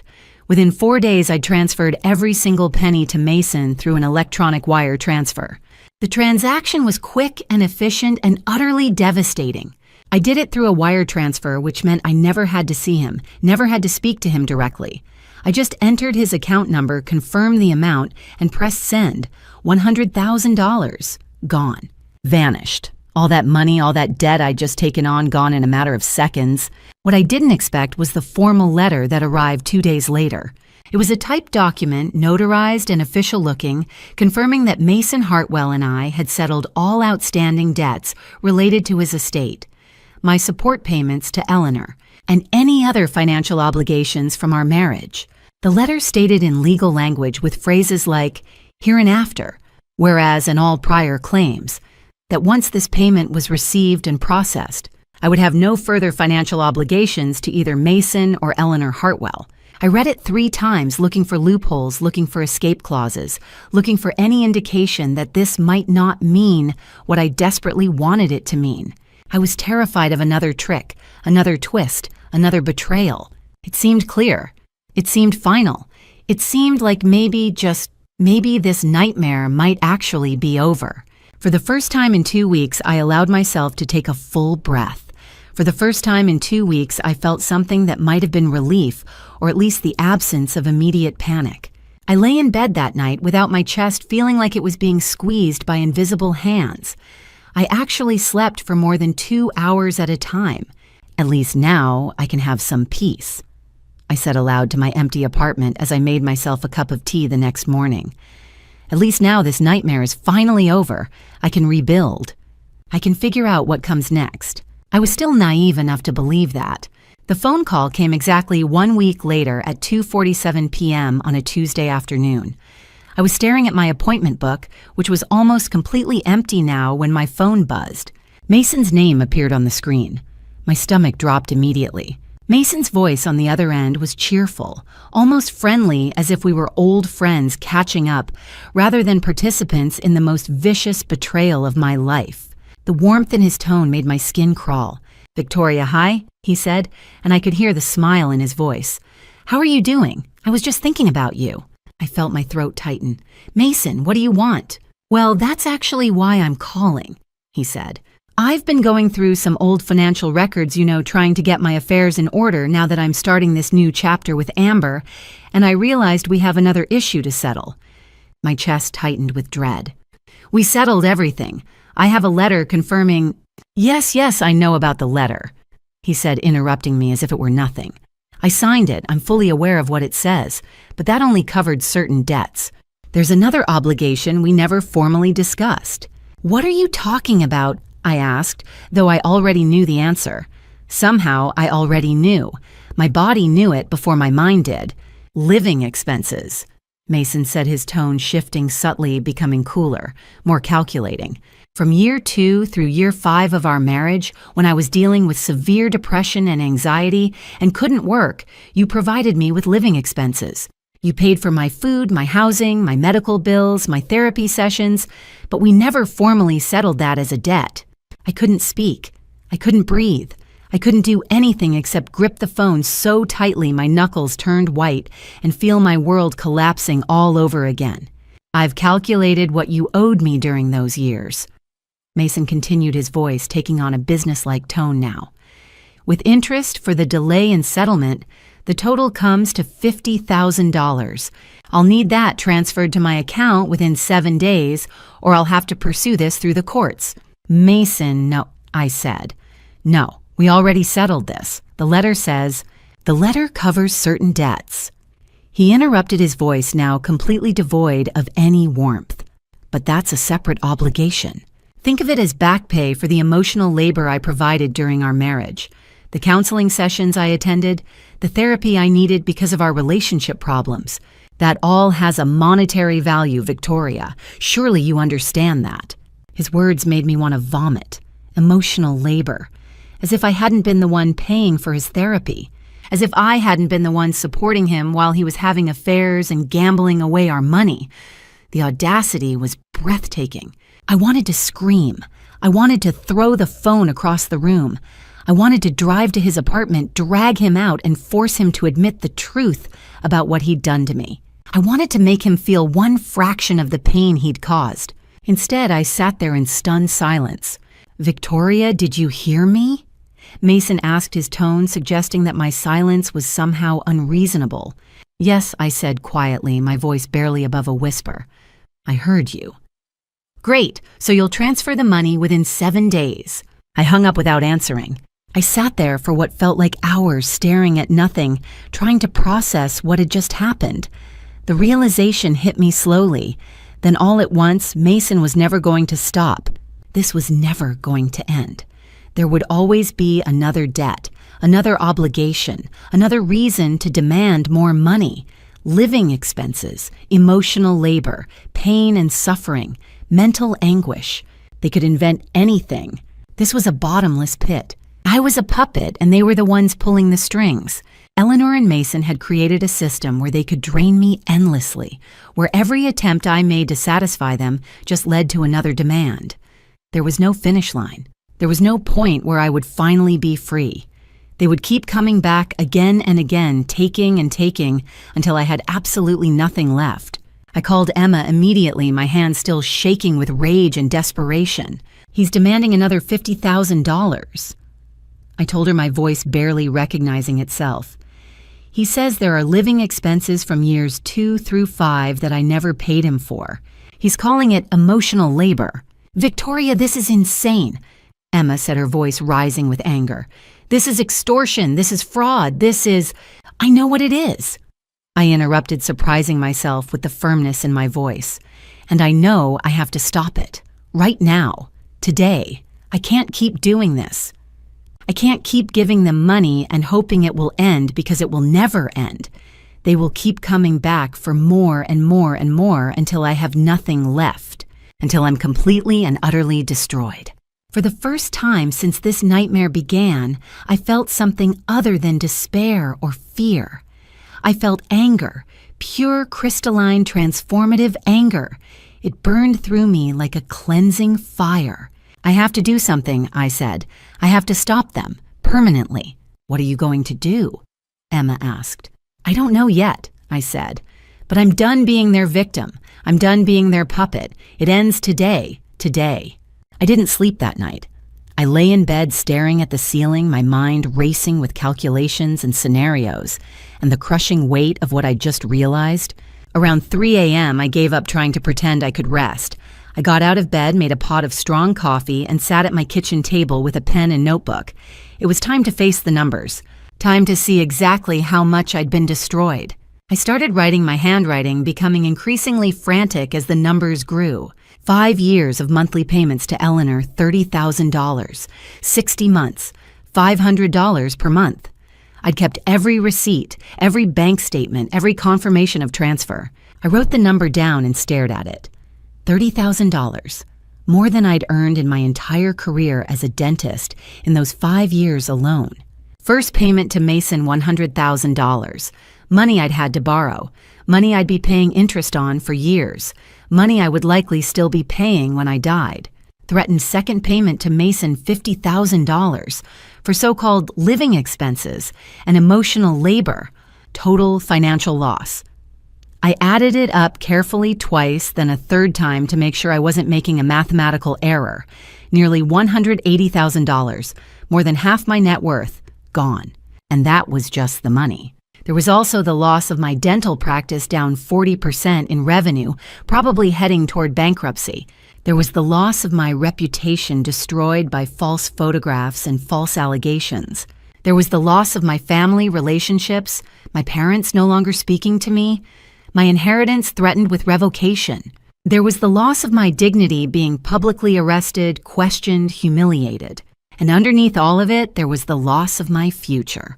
I stared at the numbers for a long time, watching them blur and refocus through my tears. These weren't accidents. These weren't mistakes. These were deliberate, calculated, organized attacks. Eleanor and Mason weren't acting alone.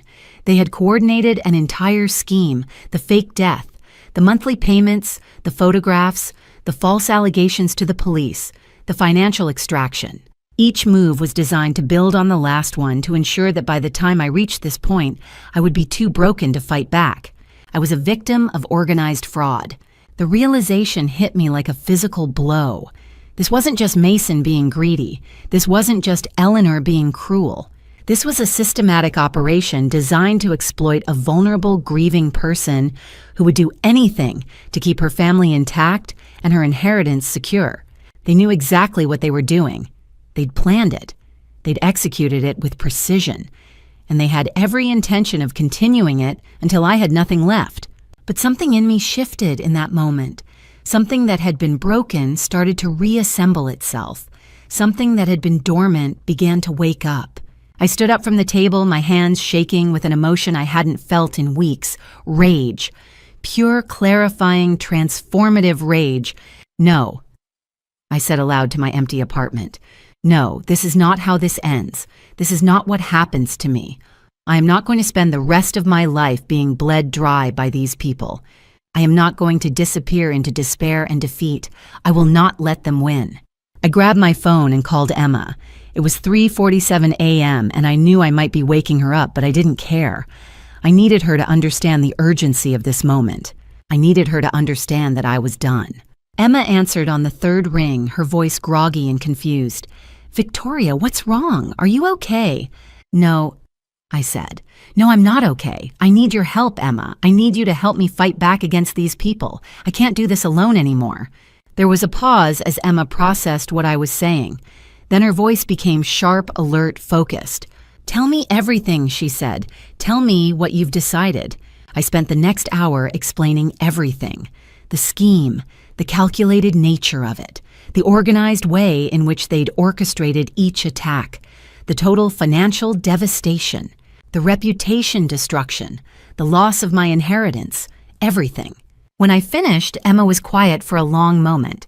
"Victoria," she said slowly, "I need to tell you something.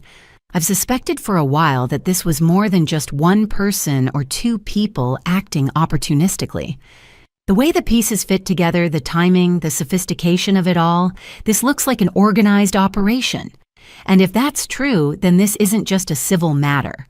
This is criminal. This is fraud. This is extortion." "What do you mean?" I asked, though I think I already knew. "I mean," Emma said carefully, "that I know someone who can help. Someone who investigates exactly this kind of thing. A federal agent. Someone who works for the FBI. For the first time in weeks, I felt something shift inside me. Not quite hope, I was too broken for that, but something close to it. A possibility, a chance, a way forward. Can you contact them?" I asked. "Yes," Emma said. "I can. But Victoria, I need to warn you. Going to the FBI is a serious step. Once you do this, there's no going back.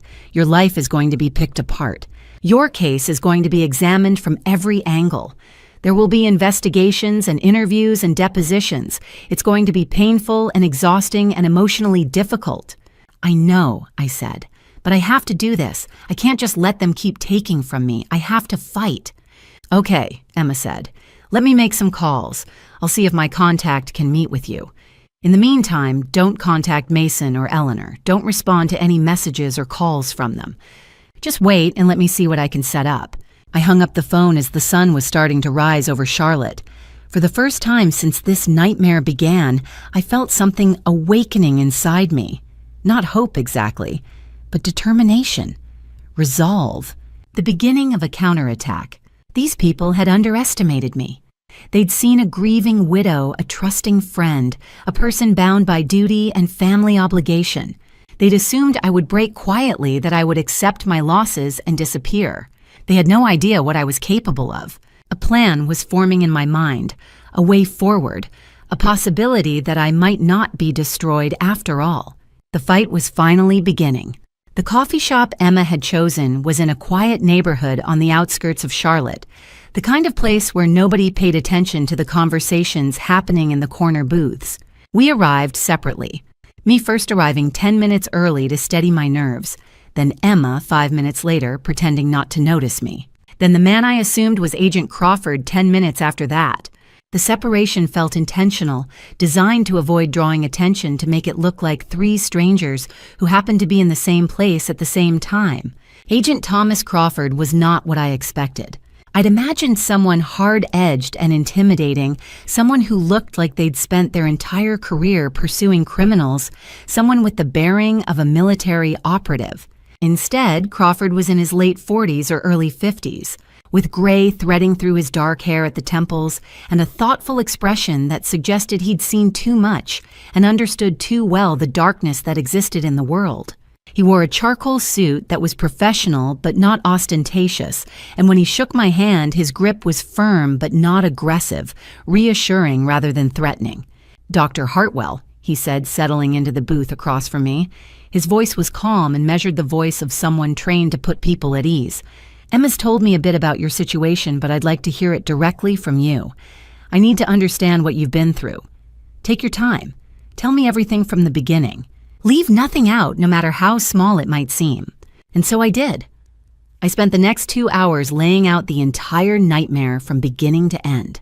The death of Mason 5 years ago, the promise to Eleanor, the monthly payments that never seemed to end.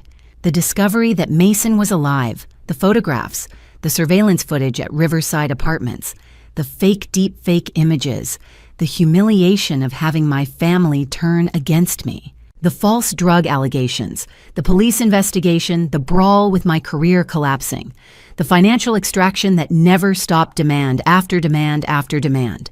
Crawford listened without interrupting his eyes, never leaving my face, taking occasional notes on a small pad of paper, his expression never changing even as I described the most humiliating moments of my life.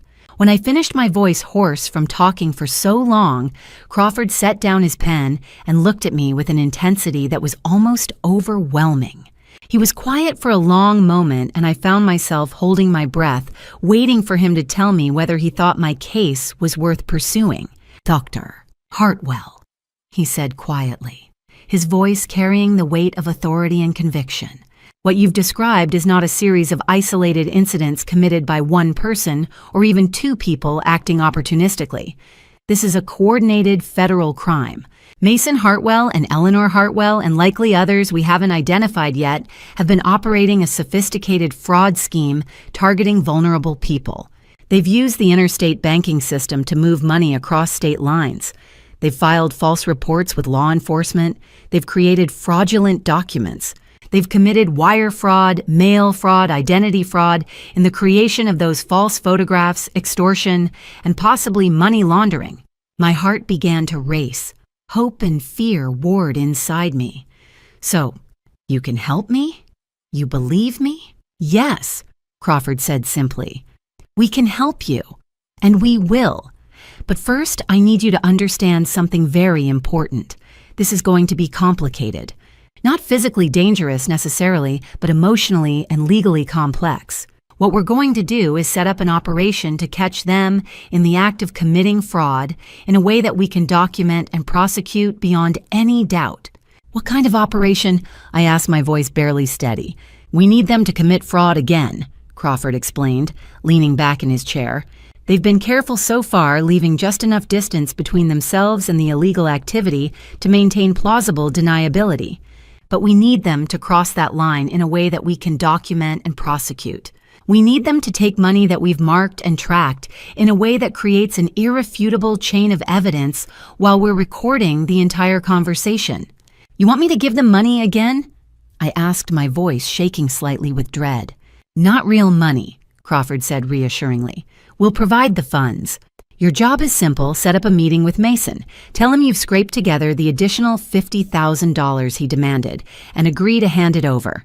We'll mark the bills so we can track them through the banking system. We'll record the entire transaction with audio and potentially video. And the moment they touch that money, the moment they commit fraud in front of us, we'll move in and arrest them both. How will you arrest them if you don't have them in custody during the handoff? I asked, my confusion obvious. Undercover officers, Crawford said. Federal agents positioned strategically around the meeting location. The moment we signal them that the exchange has occurred, that we have irrefutable evidence of the crime being committed, they'll move in. It will all happen very quickly. By the time Mason realizes what's happening, by the time he understands that he's been caught, we'll already have him in custody. The same goes for Eleanor. I sat with that information for a moment, trying to process it, trying to imagine what it would feel like to finally see them arrested, to finally have justice. Part of me wanted to believe that this was finally over, that the nightmare was truly ending. But another part of me was terrified. Terrified of what could go wrong. Terrified of facing Mason one more time. Terrified that even with the FBI's help, something could still fall apart. Will it be safe? I asked quietly, vulnerability creeping into my voice. For me. What if Mason realizes something is wrong? What if he becomes aggressive or violent? What if something goes wrong with the plan? Crawford leaned forward slightly, his eyes meeting mine. Dr. Hartwell, I'm going to be completely honest with you because you deserve the truth. You will be protected. You will be wearing a discreet microphone so we can hear everything that's happening in real time. There will be undercover officers positioned within sight of you at all times, close enough to intervene if necessary, far enough away that Mason won't notice them. The moment you give the signal, which we'll practice with you beforehand until you're completely comfortable with it, our officers will move in. You won't be alone. You won't be unprotected. And more importantly, you won't be in any danger from Mason because he won't have time to do anything except realize he's been caught. How long will all of this take? I asked. How long until we can actually do this? Setting up the operation, probably 2 to 3 weeks, Crawford said. We need to coordinate with multiple federal agencies, position personnel, strategically prepare contingency plans for every possible scenario.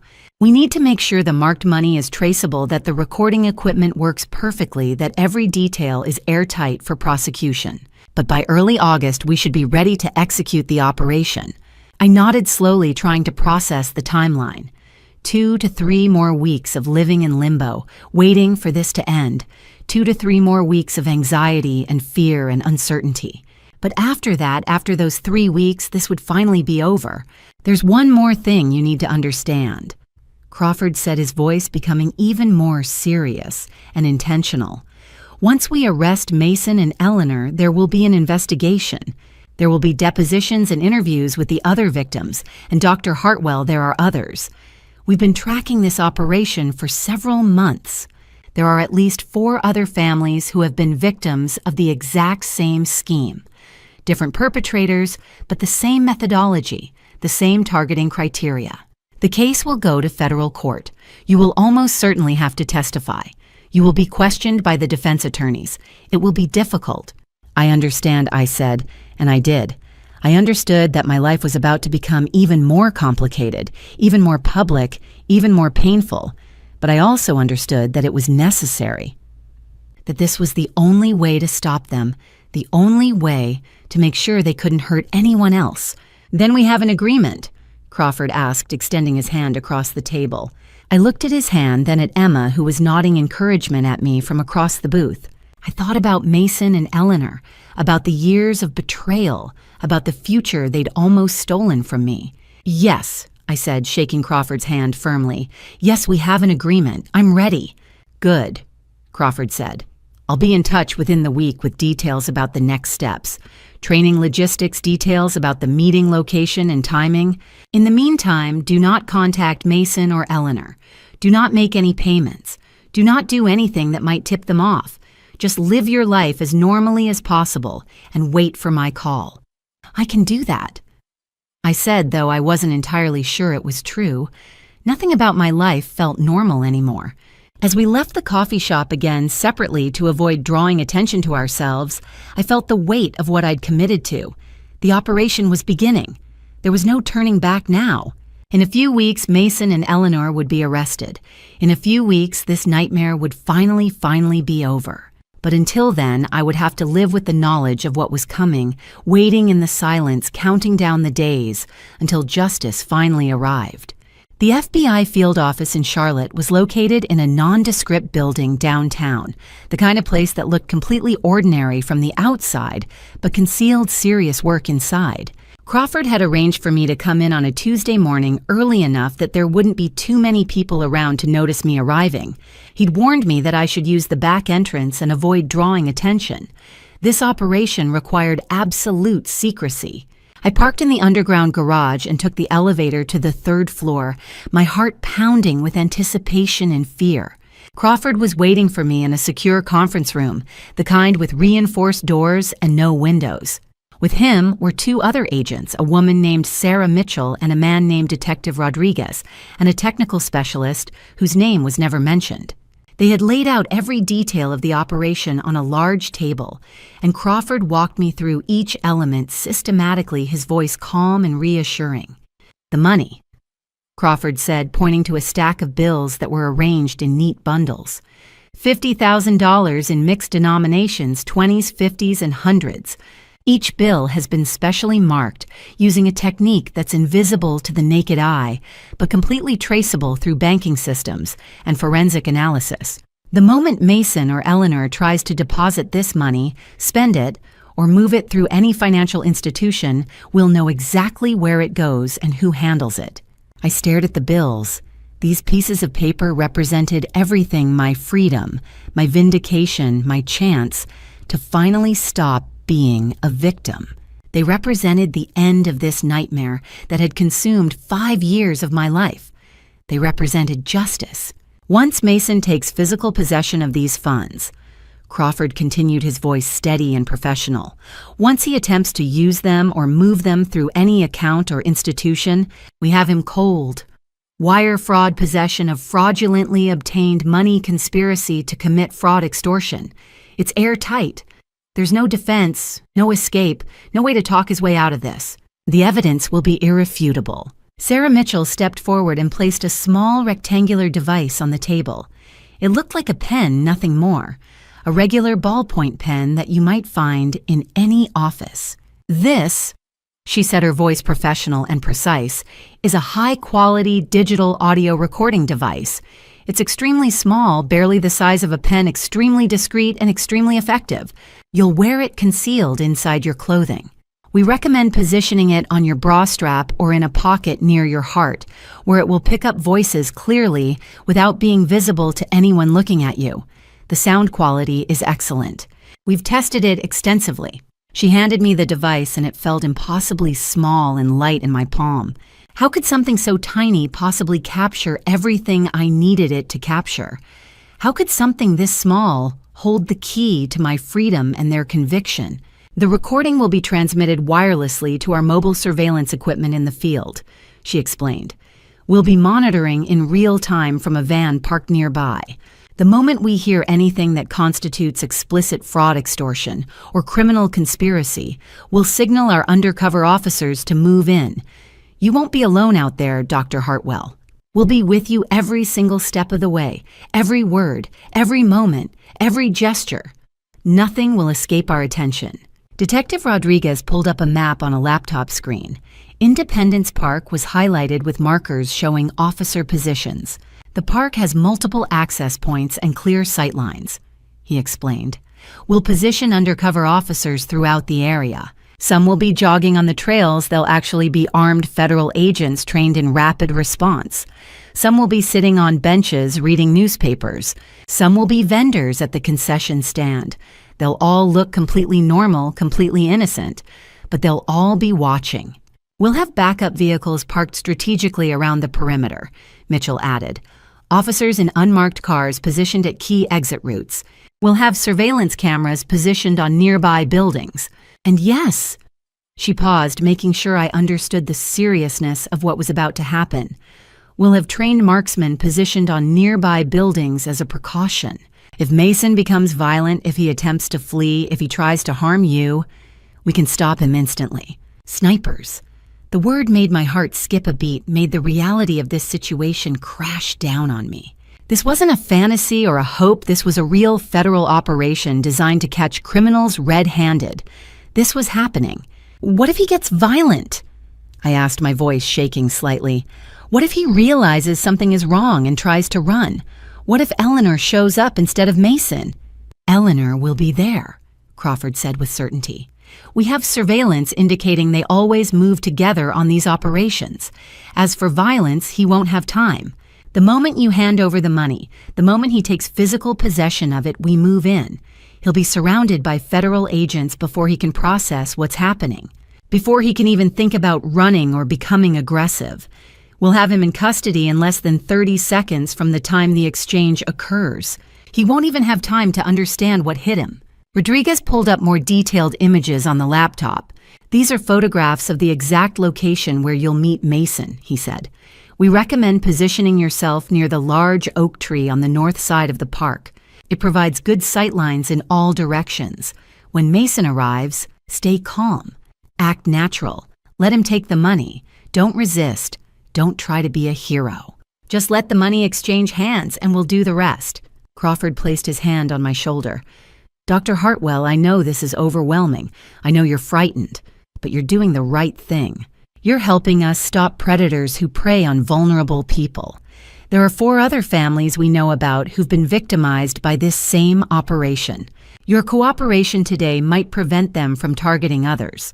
I nodded, trying to absorb all of this information. The weight of it was staggering. Everything depended on me now. Everything depended on me making this phone call, on me convincing Mason that I was defeated, that I was ready to capitulate completely. At noon, I returned to my apartment. I took a deep breath, steadied myself, and made the call. I was sitting on my couch, the small recording device secured against my chest with medical tape, my hands shaking slightly as I dialed Mason's number. When he answered, his voice was cheerful, almost gleeful. He was already anticipating victory, already imagining the money in his possession. "Victoria," he said, "I wasn't expecting to hear from you so soon. Have you finally come to your senses?" "Mason," I said, keeping my voice small and desperate and defeated. "I need to talk to you about the money you asked for." "Yes." His interest sharpened immediately. Money always sharpened his interest. Money was his true love, his real motivation. Money was what drove him to destroy me. "I have it," I said, "or at least I have most of it. I've scraped together everything I could find. I've exhausted my savings account. I've borrowed money from friends. I've maxed out my credit cards. I've done everything possible. I'm ready to pay you. I need this to end Mason. I need my life back. I need to move forward and heal." There was a pause on the other end of the line. I could almost hear him calculating, weighing whether this was genuine desperation or some kind of trick, weighing whether he could extract even more money from me if he waited longer or pushed harder. Where he finally asked, his tone businesslike now. "Independence Park," I said. "Tomorrow morning at 10 o'clock, I'll bring the money in cash in person. We can settle this once and for all. I'll bring everything you asked for." "And Eleanor?" I asked quietly, my voice trembling slightly. "Can you please make sure she understands that this is the final payment, that there are no more debts after this, that I'll finally be free to move on?" "Yes," Mason said, and I could hear the satisfaction in his voice. He was already spending the money in his mind. "Yes, I'll make sure Eleanor knows. This is the final payment, Victoria. After tomorrow, you owe us nothing. You'll be completely free. You can move on with your life and pretend this never happened." The irony of him saying that the irony of him having no idea what was actually about to happen was almost overwhelming. I had to suppress a bitter laugh. After I hung up, I sat in complete silence for a long moment. Tomorrow morning, 10 o'clock, Independence Park. This was the moment everything would either come together or fall completely apart. This was the moment my life would either be saved or destroyed. I spent the rest of the day in a state of suspended animation. I couldn't eat, I couldn't focus on work. I couldn't do anything except sit and wait and think about what was going to happen tomorrow. That night, I stood in front of my mirror for a long time looking at myself. My hands were shaking. My heart was racing. Every instinct in my body was telling me to run, to hide, to escape before this went any further. The fear was overwhelming. But when I looked into my own eyes, I saw something unexpected. I saw determination. I saw resolve. I saw strength. I saw a woman who had been pushed to the absolute breaking point and had decided that she would push back. I saw a woman who refused to be destroyed by predators. I saw a woman who was ready to fight. This is it. I said aloud to my reflection, my voice steady. Tomorrow is the day I take my life back. Tomorrow is the day I stop being a victim. Tomorrow is the day they finally pay for what they've done to me. Tomorrow is the day I fight back. I placed my hand over the small recording device concealed beneath my shirt, feeling its slight weight against my chest. It felt like carrying a piece of my future with me. Tomorrow I'm free, I whispered. After tomorrow, nothing will ever be the same. After tomorrow, I'll be free. I looked at my reflection one more time. The woman looking back at me was no longer broken. She was no longer afraid. She was ready. The morning of the operation arrived with perfect weather. It was a clear Tuesday, the kind of day where the sun was bright and the sky was blue, and everything felt almost normal. But nothing about this day was normal. Everything was about to change. I arrived at Independence Park at 9:45 a.m., exactly 15 minutes before our scheduled meeting. The park was moderately busy, joggers on the trails, people sitting on benches, a few families near the playground. To anyone watching it, looked like an ordinary Tuesday morning in Charlotte. But I knew better. I knew that scattered throughout the park were federal agents, undercover officers, and surveillance equipment. I knew that Crawford and his team were monitoring me from a nearby van. I knew that my every word was being recorded. I walked to the large oak tree on the north side of the park, exactly where Detective Rodriguez had instructed me to position myself. The tree's massive branches provided plenty of shade, and I could see clear sightlines in all directions. I took several deep breaths, trying to calm my racing heart. My hands were shaking despite all the preparation, despite knowing that I was protected. At 9:58 a.m., Mason appeared. He wasn't alone. Eleanor was with him, and they both looked completely confident and completely in control. Mason was smiling, actually smiling, as if this was just another ordinary transaction, another moment where he was exploiting someone who was vulnerable and desperate. Eleanor looked almost gleeful, her eyes gleaming with the satisfaction of a predator about to feed. Victoria. Mason said, his voice cheerful and false. You finally made the right decision. I brought the money, I said, holding up the bag. My voice was steady, which surprised me. Somewhere in the past weeks, I'd found strength I didn't know I had. Good, Eleanor said, stepping closer. Let me see it. I opened the bag, showing them the carefully marked bills. Mason reached out to take it, and I forced myself to hand it over. My stomach clenched as he took possession of the money. This was the moment. This was the critical moment where everything would either succeed or fail.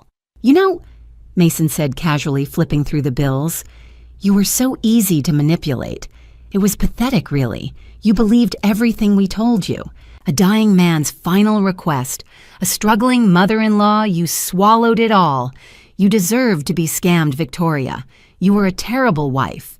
You were boring and demanding and not worth the effort Mason invested in your marriage. Eleanor and I deserve this money far more than you do. Eleanor laughed, a harsh, cruel sound that echoed across the park. You should see your face right now, she said. You actually thought you could outsmart us.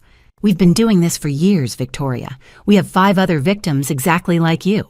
5 other women and men who believed our stories, who sent us money, who let us into their lives and their bank accounts. You're not special.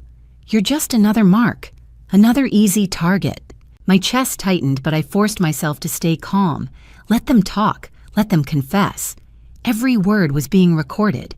How long do you think you can sustain this? I asked quietly. As long as we want. Mason said, his arrogance completely unchecked. We have a system that works perfectly. We find vulnerable people who are grieving, who are desperate, who are bound by family loyalty. We create a story that plays to their emotions. We extract money for as long as they can pay. And then we move on to the next victim. You think you're the first? You're not even in the top 5. You should be ashamed, I said, my voice gaining strength. Shame. Eleanor laughed again. Shame is for people who care about morality. We care about money. We care about living the life we deserve. And you're going to help us live that life.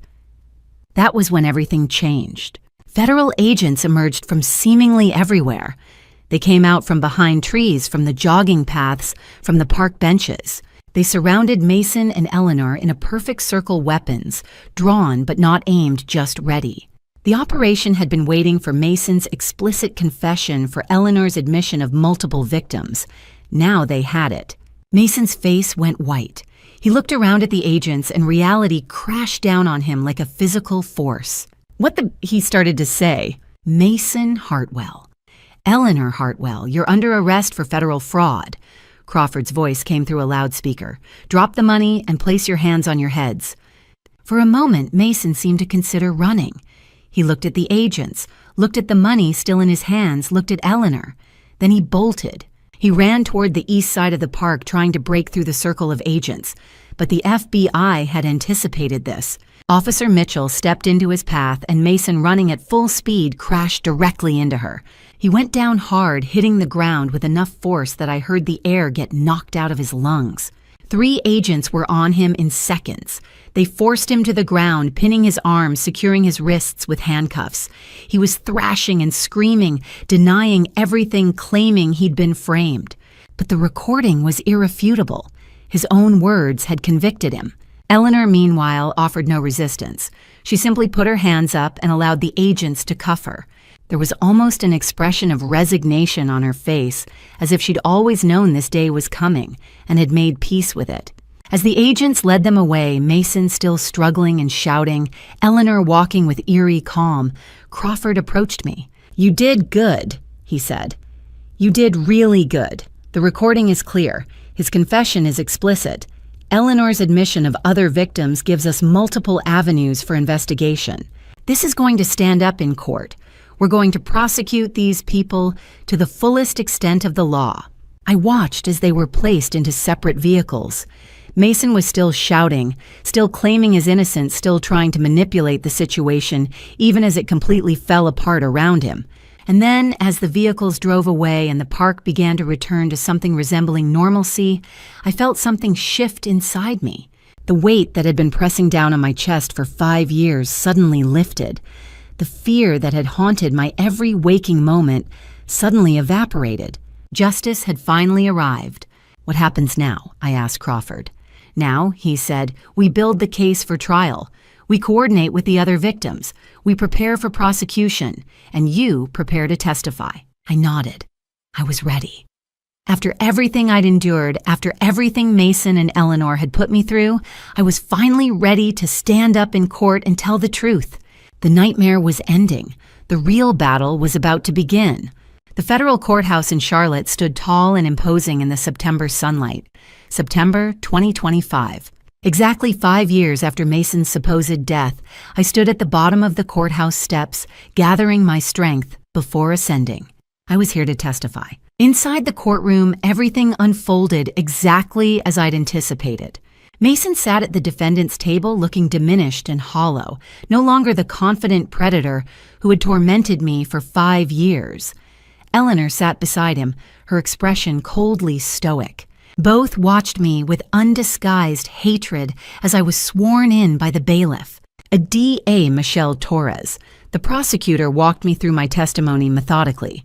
She asked me to describe in precise detail the 5 years of monthly payments to Eleanor. She asked me to recount the moment I discovered Mason was alive. She asked me to describe each of the 4 calculated attacks, the deep fake photographs, the false drug allegations, the financial extortion, and finally the planned arrest at Independence Park. I told the truth. Every word, every detail, every moment of humiliation, fear, and devastation. Dr. Hartwell. Torres asked, "How much money did you send to Eleanor Hartwell over 5 years?" 60 payments of $500 each. I said, my voice steady. A total of $30,000 US. "And how much additional money did Mason demand from you?" $100,000 US the first time, I replied. Then another $50,000 US after that. He said there was no end to the debts. He said he would keep extracting money until I had nothing left. The prosecution presented the evidence methodically. Audio recordings of Mason's full confession, video footage from Independence Park showing him accepting the marked money, the deep fake photographs that had humiliated me, records of the false police report, bank statements documenting the sophisticated money laundering scheme. Then came the 5 other victims. One by one, they took the stand. Their stories mirrored mine in structure, yet each possessed its own unique tragedy. Each person had been targeted with surgical precision. Each had been deceived by meticulously crafted lies designed to exploit their deepest fears and their noblest impulses. Robert testified first. At 73, his hands trembled as he was sworn in. He had believed his grandson was dead. When Mason's accomplice contacted him claiming the boy had been killed in a car accident and needed immediate funds for funeral arrangements and hospital expenses, Robert had wired $25. 000 without hesitation. He had moved with the urgency of a grandfather, desperate to support his grieving family during their darkest hour.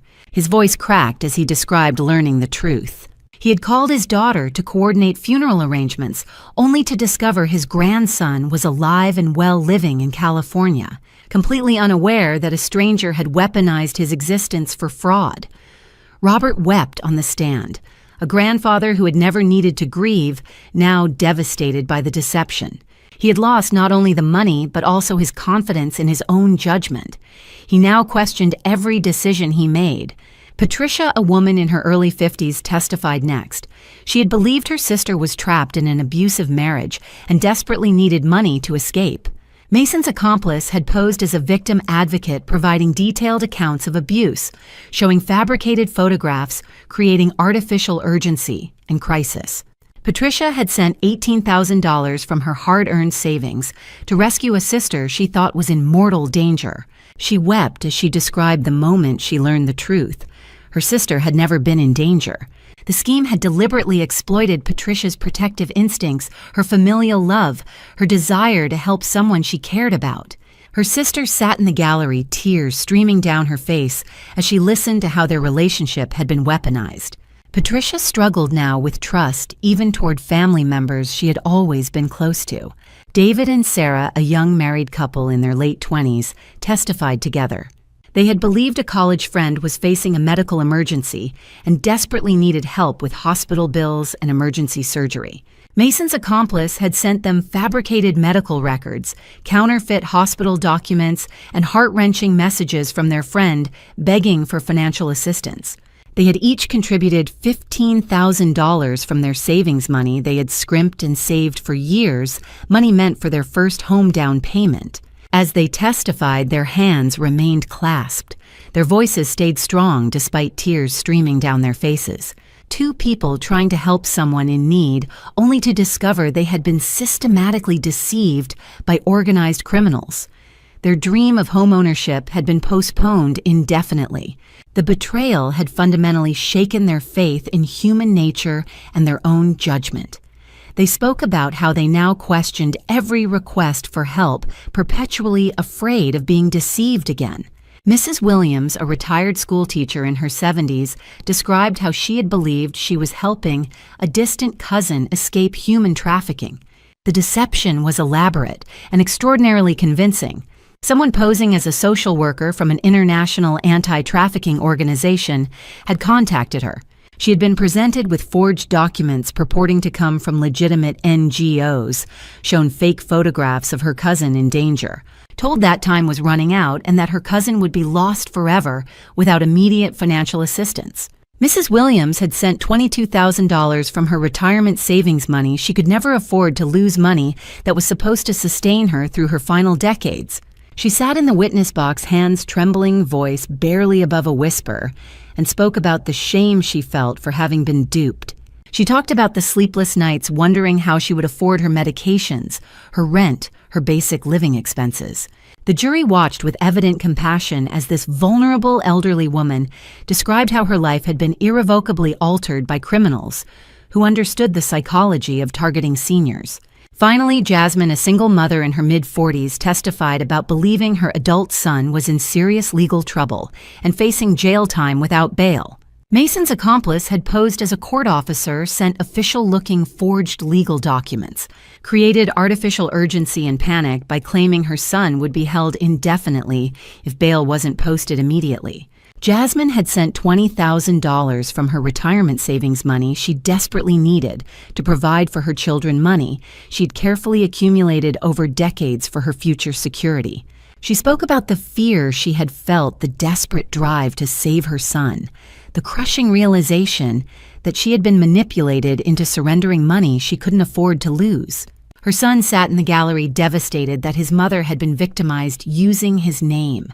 Jasmine spoke about now working 2 jobs just to rebuild her savings. She talked about the anxiety she experiences every time her phone rings, terrified there might be another crisis, another demand. 5 victims, 5 people from different backgrounds, different ages, different life circumstances. Yet all had been targeted by the same meticulous operation. All had received fabricated videos, forged documents, and carefully constructed narratives designed to manipulate their emotions and extract money. All had been assured their money served a legitimate purpose. All had been told they could never speak about it without severe consequences. The combined financial loss from these 5 victims alone was $99,000. Combined with my own $180,000 in losses, the total impact on 6 victims was approximately $279,000, and this represented only the documented cases. The defense attorneys attempted to discredit each victim. They suggested faulty memory. They implied financial recklessness. They questioned their judgment. They portrayed them as careless and gullible. But the evidence was irrefutable. Bank records showed the complete money trail. Funds from all 5 victims had been consolidated and moved through multiple accounts, ultimately reaching accounts controlled by Mason and Eleanor. The sophistication of the scheme, the meticulous documentation, the systematic targeting of vulnerable individuals, it all demonstrated a carefully orchestrated, professionally executed fraud operation. The prosecution characterized this as an organized fraud conspiracy.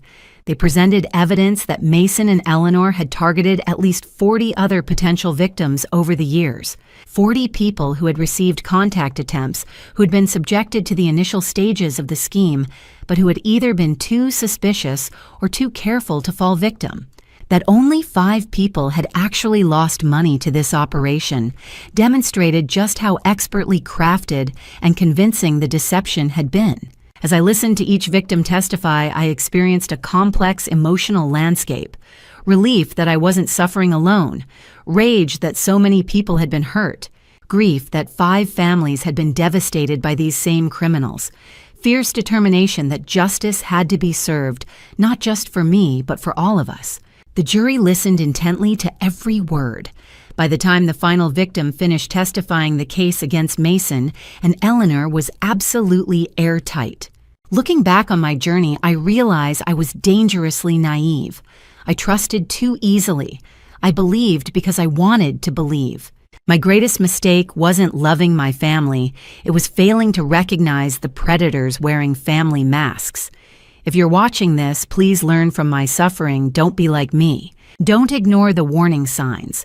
Endless financial requests, emotional manipulation through guilt and obligation, stories perfectly crafted to pull your heartstrings. These are weapons. Family revenge often hides behind the mask of family need.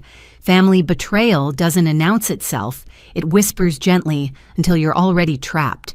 I survived this nightmare the hardest way possible.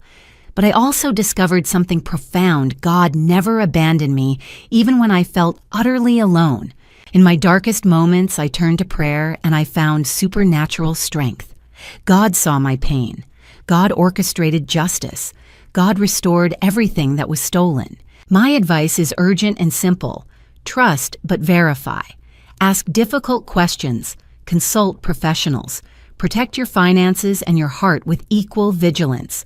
Family revenge destroys more than money. It poisons your ability to trust anyone. But family betrayal, while devastating, can become your greatest teacher. The core lesson is this: financial abuse and emotional manipulation are real crimes that destroy real lives. They steal futures. They destroy families. But they can be overcome through courage, truth, and faith in God. I'm not extraordinary.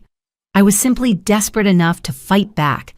If you're facing family revenge or suffering from family betrayal, understand this: you are not alone. God is with you. Justice is possible. Healing is real. Protect yourself. Trust God. Seek professional help immediately. Subscribe and share this story so others can recognize these warning signs before it's too late. Final disclaimer. This story contains dramatized narrative elements for educational purposes. Some details are fictional, but the core lessons about recognizing financial abuse and emotional manipulation are real. If this storytelling style doesn't resonate with you, that's perfectly okay. Please seek content that better suits your needs.